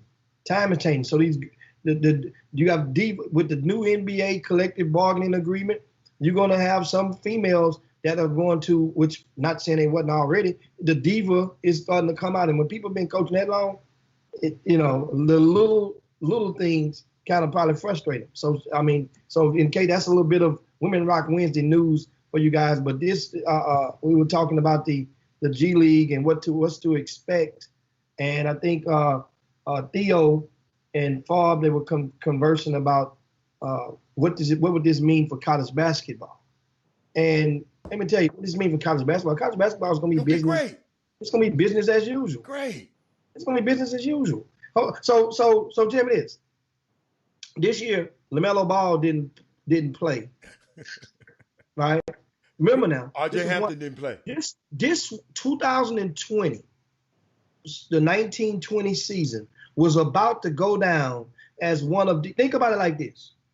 If you get 10 people and line them up and ask them who was going to win the national championship this year from 10 different parts of the country, you would probably get about 8 different teams that they would have given you of who they thought was going to win the national championship.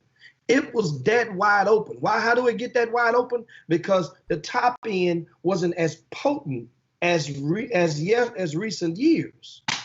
It wasn't. So therefore, so now you look and you say, well, dang, this thing was wide open. So, but guess what? Atlanta was going to be a packed house had the Final Four took place this season. Let me tell y'all something, man. That machine, Jimmy, listen to what you just said. I'm glad you just said. And you think Adam Silver don't want some of that money? See, y'all don't understand. Rich folks, powerful people, y'all got to realize the NCAA, let's get this straight. That NCAA, that is not an NCAA rule. I'm going to repeat. The kids not coming to the NBA. Everybody was mad at the NCAA don't pay these kids. They don't pay them for their likeness. That is not an NCAA rule that prevents these kids from coming, the black basketball players from coming to the NBA. It has nothing to do with NCAA. Because I don't think y'all really understand that. I might need to do it one more time. The NCAA has no bearing on who goes to the NBA, the age limit. That's not their rule. That's an NBA rule instituted by David Stern. Rest in peace, David Stern. Okay? Because they didn't want, a lot of the veteran players did not want the young guys coming in, taking up their extra spots at the end of the bench. Because I'd rather sit a young guy on the end of the bench than learn than have your old boy. So they didn't want that. So guess what? That's part of Chris Paul. He could have voted for it the last time he upped his money. Excuse me. Chris Paul upped his money and LeBron's the money past 30. You can get a max contract past 36 years old. It used to be past 34. And Chris Paul and LeBron upped that ante so they can get what? Them max deals at this late age. So they changed that rule. But they did not change this rule. So that's an NBA rule. So don't get mad. All the NCAA does, but if you're going to play with us, we're going to enforce our rules upon you. You don't have to play with us. You can go overseas like RJ. RJ Hampton didn't have to go through no NCAA stuff. LaMelo Ball didn't either. So I just want y'all to understand that, and so y'all can have the right information. It's not an NCAA rule; it's an NBA rule. And Adam Silver now look and see. Hold up, that tournament getting $1 billion a year. Let me see, can I get some of that? Let me see, can I get some? I get my young stars over here. Let me see, let me get some of the top young guys over here. And let's see how we can put a package together for the G League can be better. Come on, man. So it's powerful money. Another thing, when you're talking about specifically the sport of basketball, we're talking about the NCAA basketball. Talking about think about it like this. Every other year, there's been a darling underdog that has risen in I say every other year of recent decade, whether it be the team from Illinois with Chicago. Well, I mean, what the lady's name? The nun. I just know. Yeah. I call her the nun. Whether it's them, whether it's Butler. I mean, there's been one every other year, right? And a team that you say, where did they come from? They really ain't supposed to be here. They don't fit in. But now you think about it like this. If Kentucky, who's lost five starters, right? Freshmen, that is. Then that means, especially of a season where you saw Kentucky lose to Evansville earlier this year at home. That means those mid-major budget programs, it gives them more of an increased odds of getting there. The more if Zion isn't at Duke or RJ Barrett isn't at Duke 2 years ago, they're not as favorable. They basically gave them the mantle. Remember. Now, of course, injuries play a part of sports, but this is the thing. A lot of fans go to the NCAA championship or go to games first of all, the team is winning, and you become emotionally attached because, first of all, you already have a space in your heart for that particular program. And hell, don't let them start winning. You go dig up all the old shirts. Rah, rah, rah. This is what happens. And that's why I mentioned that the system, as you mentioned, Adam, the module is already in place. Guys, don't believe that. That's no different. Don't believe what? What you don't want them to believe? That the NCAA gonna go down? Yeah, don't believe it. No, Jimmy, you got alumni, Jimmy. You said the emotional attack. Jimmy, you got alumni gonna spend anything to go meet them teams.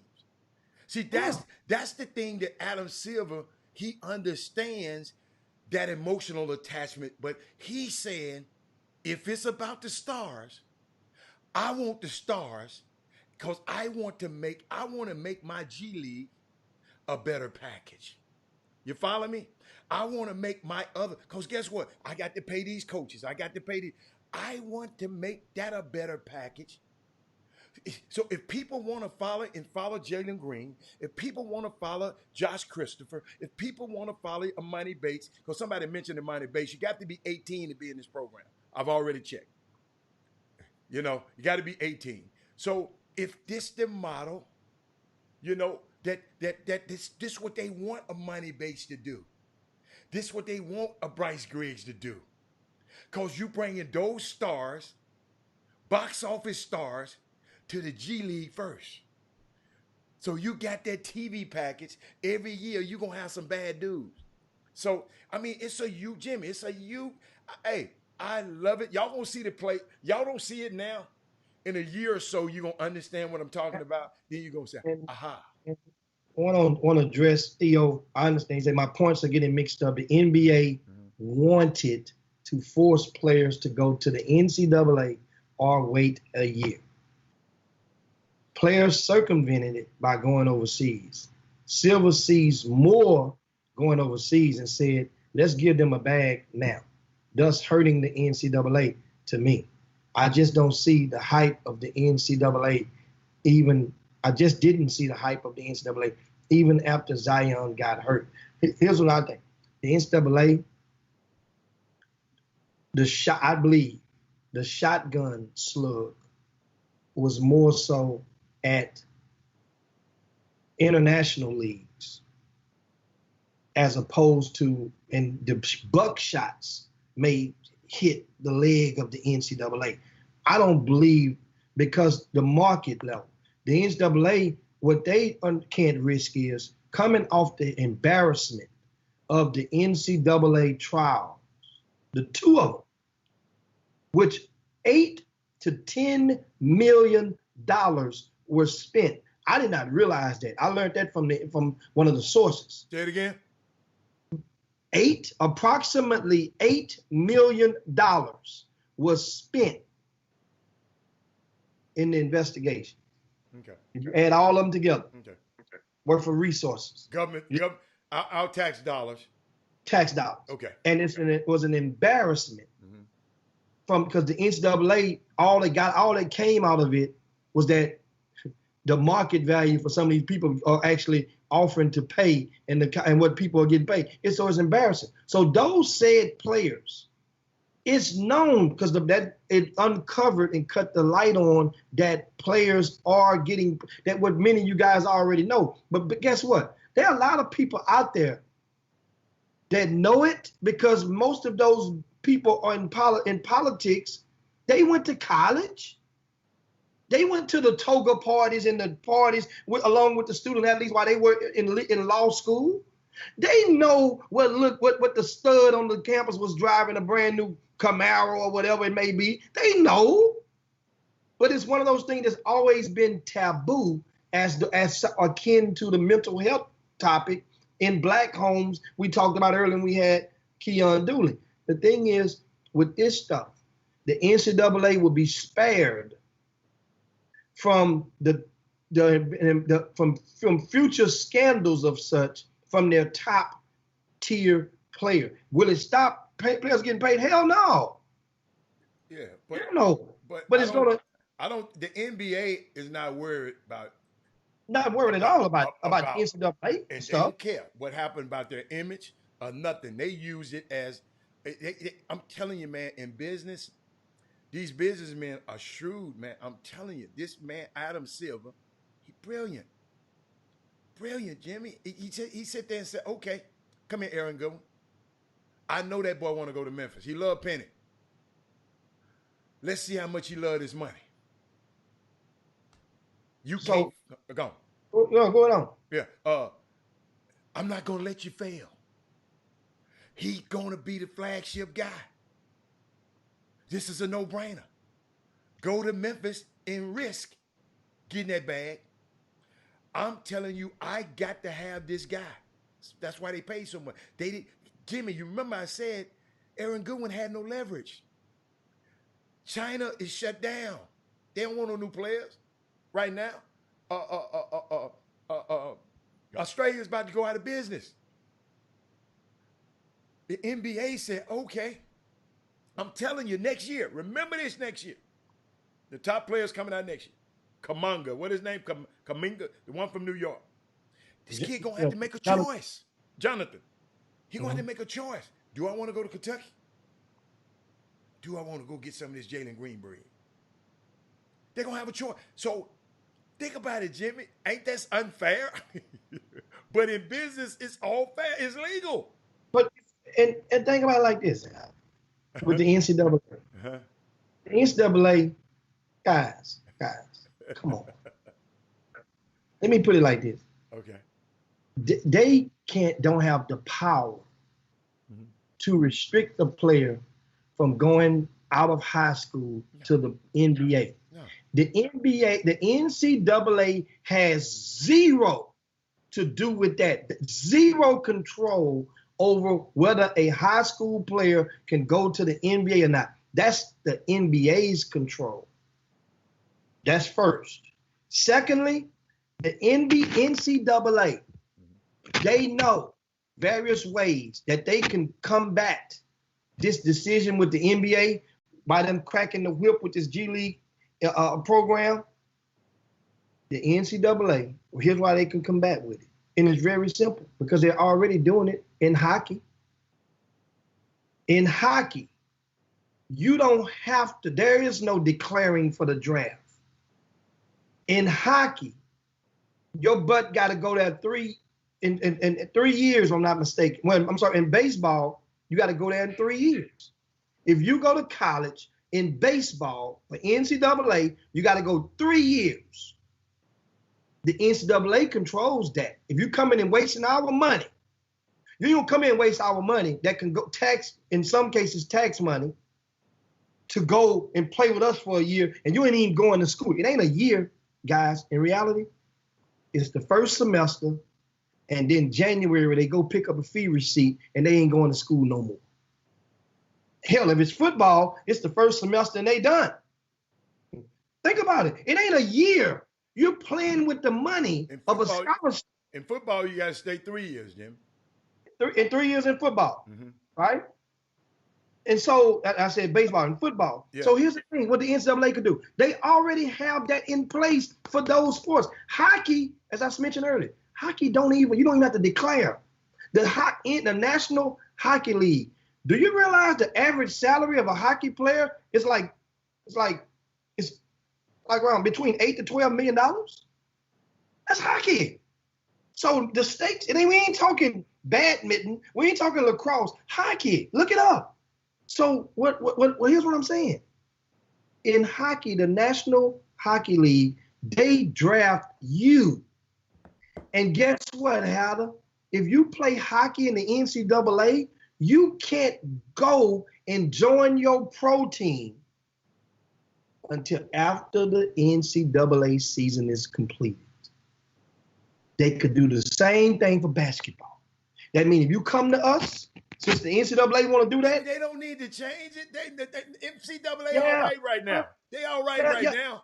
You know why? You know why, Heather? You know why? Because now that freshman is still going to declare, and everybody can test the waters like the kid from U of H is doing. Just want to test the water. Now, it ain't no worries. Because you know why? We got a module in place, and it is working. I don't think they should do that to them players. I think they should leave it. The NCAA, Jimmy, like I keep you back on college. I know you like college. The NCAA rule is fine.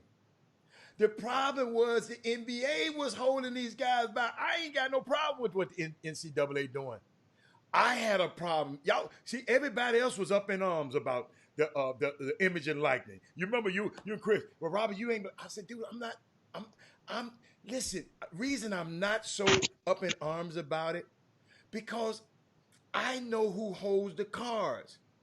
The NBA is stopping them kids from coming to the NBA to 1 year removed. Their college now can go. They can do business as usual. The college now need to be making it more attractive for players, Jimmy, instead of putting more rules on players. Now you telling them to put more rules on the people. No, tell them they all right now. Y'all stay over in y'all little bubble. Jalen Green done fixed this model for us. If my son coming out of high school, he that good, I got a choice. If he ain't that good, then he got to go to college. I mean, kind of simple. If he's the elite, we going. If he be right under the elite, if I think he can play, and they don't want him over here, I try to go to Australia. Those options, I try to go to China. Those options will still be open for them. The key is these people to realize you can't. If a young high school kid is that gifted, and he using his gifts to go play at a college and make that college money, and he's not able to benefit, that thing has been corrected if he that good. The image and likeness thing, I hope that still go through so these other guys, the marginal guys, can be able to benefit from their name and likeness. Like, that's what I love about people who have to real about that Michael Jordan thing. Michael Jordan understood the value of his name and likeness.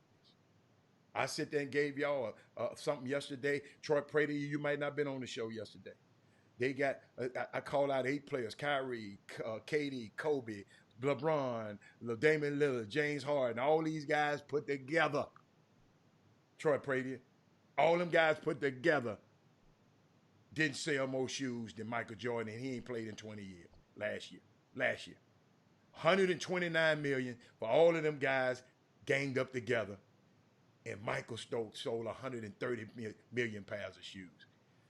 That because he understands his image and likeness. Guess what? David Stern, not David Stern, David Falk, one thing he understood with Michael a long time ago. The more Michael sell his gear or sign his name on something, the market for his stuff is diluted. That's why Michael Jordan paraphernalia brings so much money, because he didn't sign everything. He didn't sign this. He didn't sign, I'm talking about not the little boy on the street that got out of the car. I don't know if y'all saw that, got out of the car and Michael signed his thing in the traffic. Not that autograph. I'm talking about those old guys who be sitting outside. Jim, you just made me think of something about the NBA. Draymond Green said something real key, man. And I know we got to go. He said something real key, and I want to share this to you because we've been forgot about it tomorrow. He said, Jimmy, it was a time when the Golden State Warriors was popping in the last 5 years. If they pull up their hotel at 3 a.m, it's 500 to 1,000 people outside. He said this year, they pulled up at 3 in the afternoon. They put 2 people out there. Jimmy, think of this. Jimmy, the NBA is built on stars. I think that's right. The NBA is built on stars. What's my man? Adam Silver is trying to get the stars. He's trying to get the star. He's trying to get a fast track on the stars and have them indoctrinated into the NBA. And that's my lesson for y'all today. Trey Phillips, thank you. They done hired a coach already, Jimmy. So they must knew this lady was gonna quit. They done hired a coach already at Notre Dame. Unbelievable. Well, I mean, guess what? That means that was Muffet McGraw. The secret was well contained. Yeah. Because normally something of such would hit. You buy the rumor and sell the fact. And so now, whenever they make a move like that, that means they really contained it well. And guess what? It was easy to contain it well because there's not much physical interaction with a lot of people as a result of COVID-19. So, but that's pretty much it in a nutshell, guys. You guys know what time it is. Quick question for you, Jimmy. I'm going to let you get off the show with this one. You can end it because they've been asking it in the feed and I've been ignoring. I didn't ignore it. I just didn't have time to get it in. What's up, Keith? What up, Keith Davis? D-Mars is in the building. What's going on? D-Mars in the house. Let me show you something, man. You're going to support D-Mars, the newspaper. That's my man. That's my man. D-Mars, I need my pictures. I need my pictures. They kept asking if Greg Brown go to the G League, it would be real interesting. Jimmy, my question for you. With what you heard the daddy say the other day, I know I'm just hypothetical. Greg Brown, you was the influencer, you was the dad. In this climate right here, what would you do? What would you advise the dad to do? I mean, you don't have to be political. Well, at this point, the market, like I said, the market is set. It just depends. Now it's a negotiating process because here's the deal. Mm-hmm. Greg Brown named his 5 schools. And what it did was this G League situation has really upped the ante. To 6 schools. Now that's six situations. It's six options. Yeah. Which really most people know is really about 3 options of those 6. Well, what it does now is, let's say 500,000 is what Jalen Green is expected to get just from that way. And the other stuff, that's on you, the endorsement process, and nothing to do with the G League. Mm-hmm. Well, that means if you are able to negotiate something within 20%, within 25%, of what Jalen Green is getting. Because realize your task with them, although it really is going to encompass a year, but your playing time is really about a few months worth of playing. But if Greg Brown III, University of Texas is one of his options. The last player a couple of years ago, that was another young man from that area that had an option of schools. He picked Texas. It worked out fine for him. And that's the young man with the New Jersey Nets right now. Jared Allen. Jared Allen. Mm-hmm. One and done. Mm-hmm. Mo Bamba worked fine for Mo Bamba. Mm-hmm. So being a front court person and going to UT, being from that area, you're making a lifetime decision. Meaning that, and how do you not understand? You know, that's any state that you're in if you're from that area. That's like saying Brandon Bass and Glenn Big Baby Davis were from Baton Rouge area. They made a lifetime decision. That means as long as they're in good standing with the law, if they're in good standing and a good person, that somebody that indirectly or directly, that school got their back forever, and their family, their immediate family. This is what that means. So you think they got Kevin Durant's back forever? No, he's not from there. I say only if you're from the city. Okay. See, Kevin Durant from the East Coast. So you see the difference? Because I understand. I just said, so you would advise him to go and say, because see, this is what I would say, Jimmy, and I love you looking out for the state and Texas and there. But the dad said remember, if you listen to his soliloquy on each team, who is best to prepare him to be a pro? Cal, Penny and Mike, Bruce Pearl. He took that one of the guys you never heard of, and he made him out of lottery pick. So if you're trying to be a pro, if that's what you're going to school for, Texas, I don't know about that yet. I just don't know. But if you're trying to be a pro, if your goal is to make relationships and friends and contacts in your city and with the Puff Fun people, yes. But if your goal is to go to the NBA in this inaugural season of this, where they're going to make sure you succeed, they're going to do everything possible for Greg Brown, Isaiah Todd, and Jalen Green to look as great as possible. You don't have to play a whole college season, less wear and tear your body. You go get to learn from Sam Mitchell and the infrastructure and being around NBA people all the time for a year. It's just a lot of stuff to weigh out. The money part balances off. That ain't what the issue. The money part. I said if you want to be a pro. Understand something. Mm-hmm. For people on the outside, the $400,000 number, whatever college that he go to, that number would be, understand, it might not have been that number before based on the market. It might have been $250. But to the people who was offering $250 to come to my school, yes, that still goes on. That number, they know now they got to go back and patch up and get another $150 or another $175 to meet or beat the proposed $400 that's on the table. That's just how economics go. Okay. So now you're also going to have to, as I mentioned, for one thing, different families. One thing the daddy said.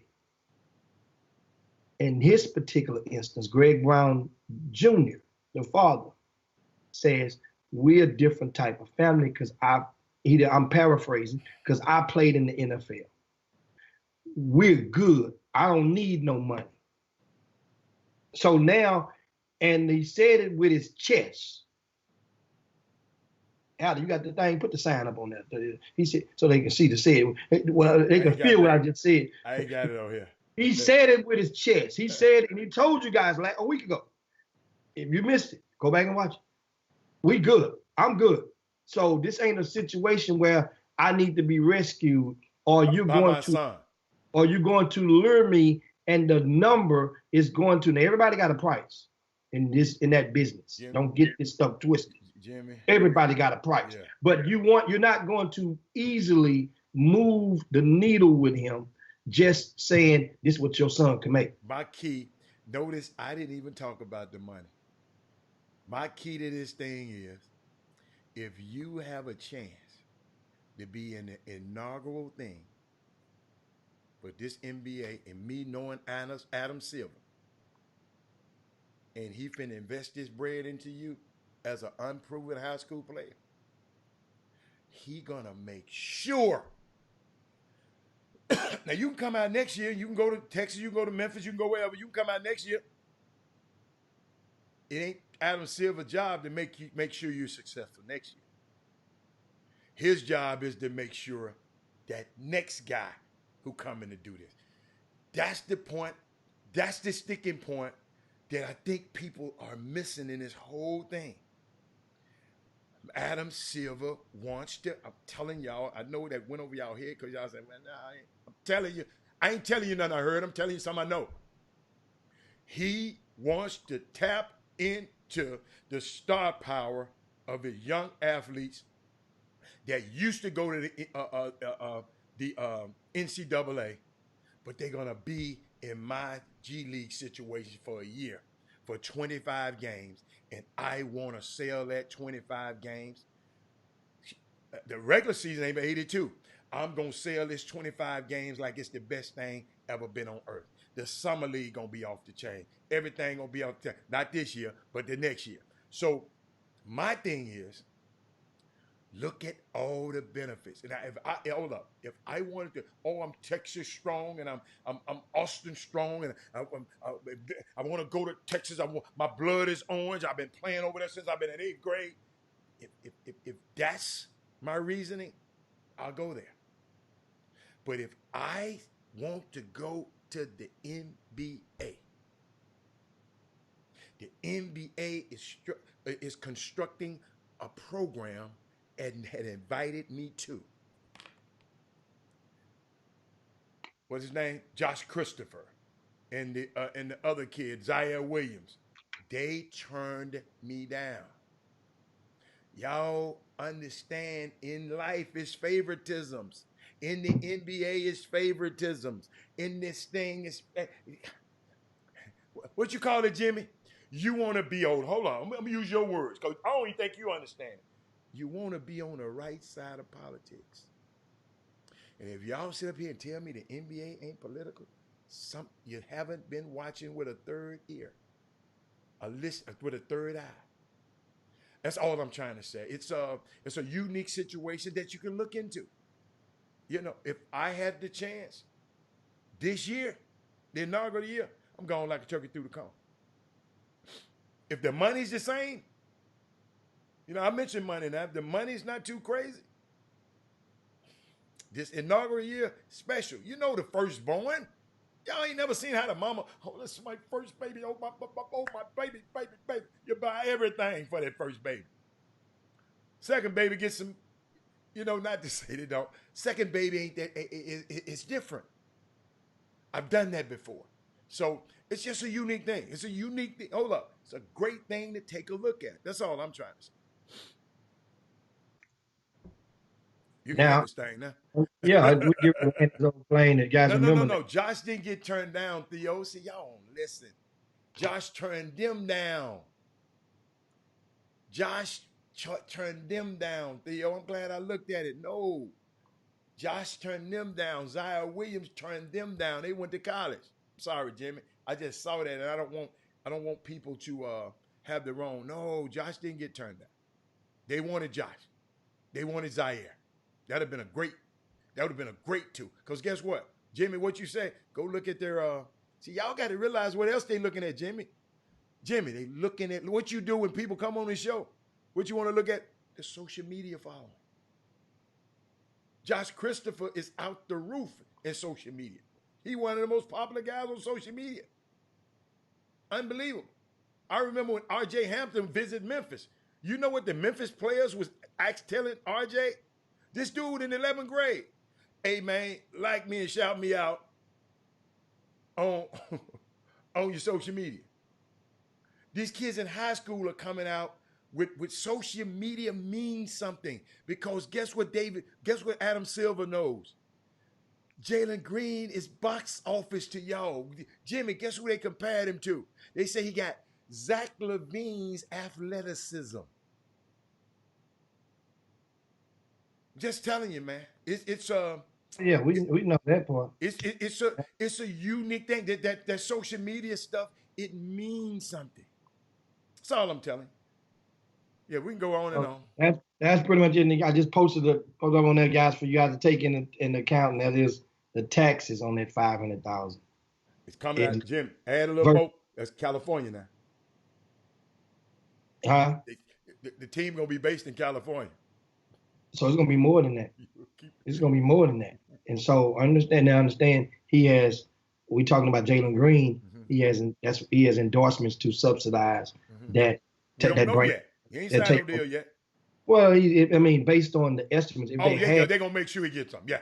They have right. Yeah. He gonna get some endorsements. No. But I'm thinking, so that means even if there's 35%, on it would be 35% if it's Greg Brown. So that means in Texas, if it's 35% of 400,000. Jim, help me out. Help me out. So that means what means stigma. I just saw some on the feed, Jim.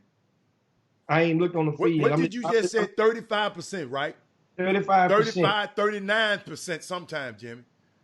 Guess what these guys sitting up here with? You done holler 39 and 37 and 37. These people worried about the agent's 3%. We got two people talking about their visors cut. You worried about 3%, and the government done took 35% out your ass. I had to do Jimmy Hicks on that one. You people worry about the roll. See how y'all think small? You worry about somebody else's cut. You ain't saying the government, okay, government get all my money. It's okay if you get it. I love for the government to get my money. I'm sounding like Eddie Murphy. I love for the government to get my money.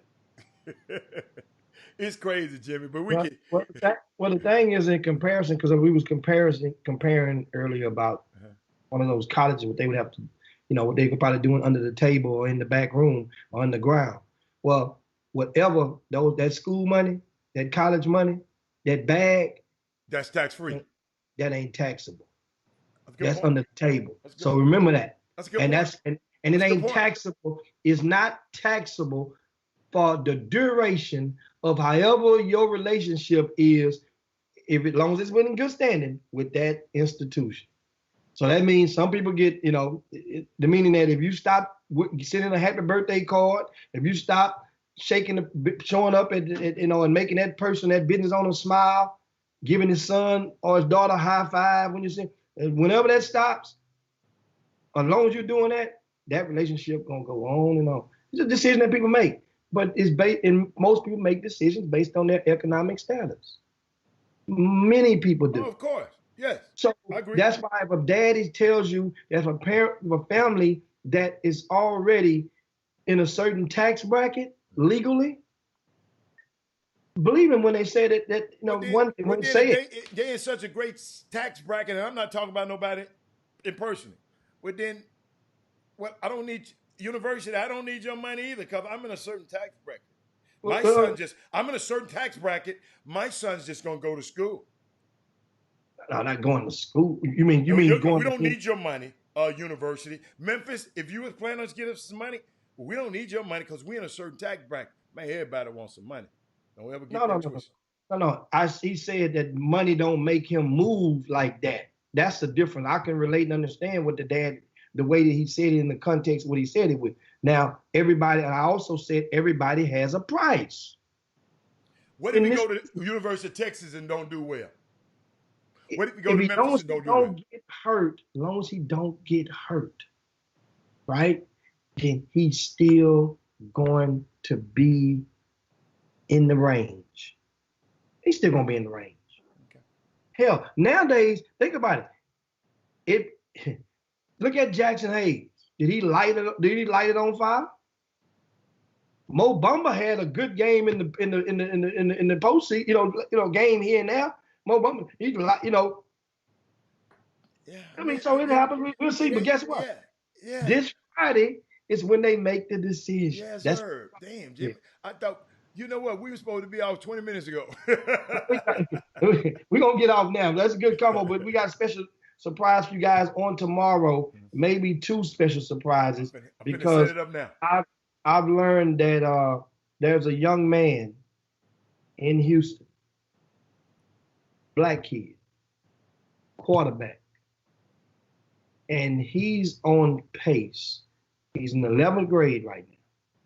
He's on pace to graduate high school due to dual credits with an associate's degree.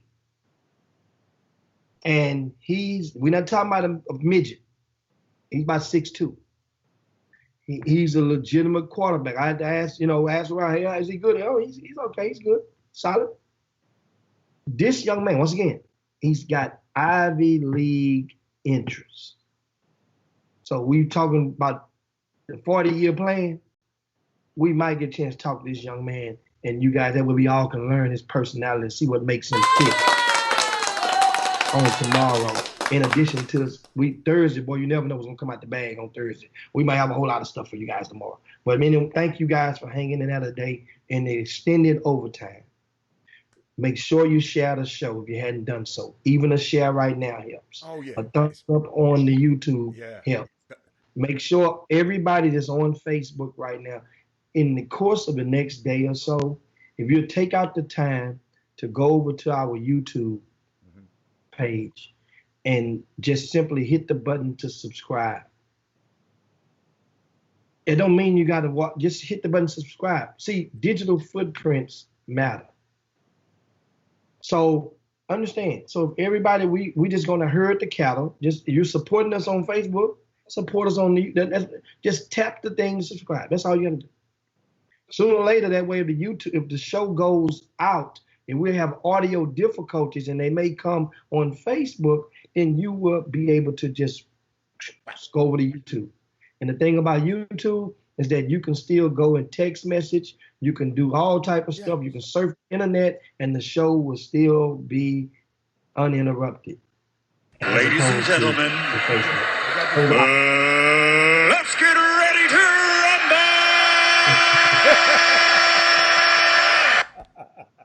Dude, they pay that man $250,000 every time he do that, man. Yeah. Michael Buffer. So that's the ticket. But anyway, guys, see you guys. It's time to slide down Dino's back and yabba dabba do this thing. Hey, guess what? That's from Robert Haller. I'm Jim Hicks. See you guys in 22 hours. Chop shop. We up out here. Yeah. Let me find that button, Jim. Watch this. Jim Hicks. Rob Hatter. You are now tuned in to the Chop Shop. I'm Retro. Let's get it. We in the Chop Shop. We live in the Chop Shop. We talking sports talk. We live in the Chop Shop. We in the Chop Shop. I'm talking sports talk. So turn your dials up. It's live in the Chop Shop. We in the Chop Shop. We live in the Chop Shop. We talking sports talk. We live in the Chop Shop. We in the Chop Shop. I'm talking sports talk. So turn your dials up, it's live in the Chop Shop. Yeah, it's lit in the Chop Shop. Turn your dials up in the drop top. They ain't based to debate, but they keep it facts straight. Going 30 for 30, let's do a first take. On Facebook Live from 12 to 2. Rob Hatter and Jim Hicks. Going back and forth like Claude Ray, Skip Bayless and Stephen Smith. From on the court, off the court, straight to the field. Not a man that steals, but I made it steal. To the octagon where I fight to kill. We go face to face, then you write your will. I don't play tennis, but I bring the racket. I'm on the floor, I attack the basket. Put you in the casket when I'm overlapping. Never showing mercy, cause I'm always snapping. Never showing mercy when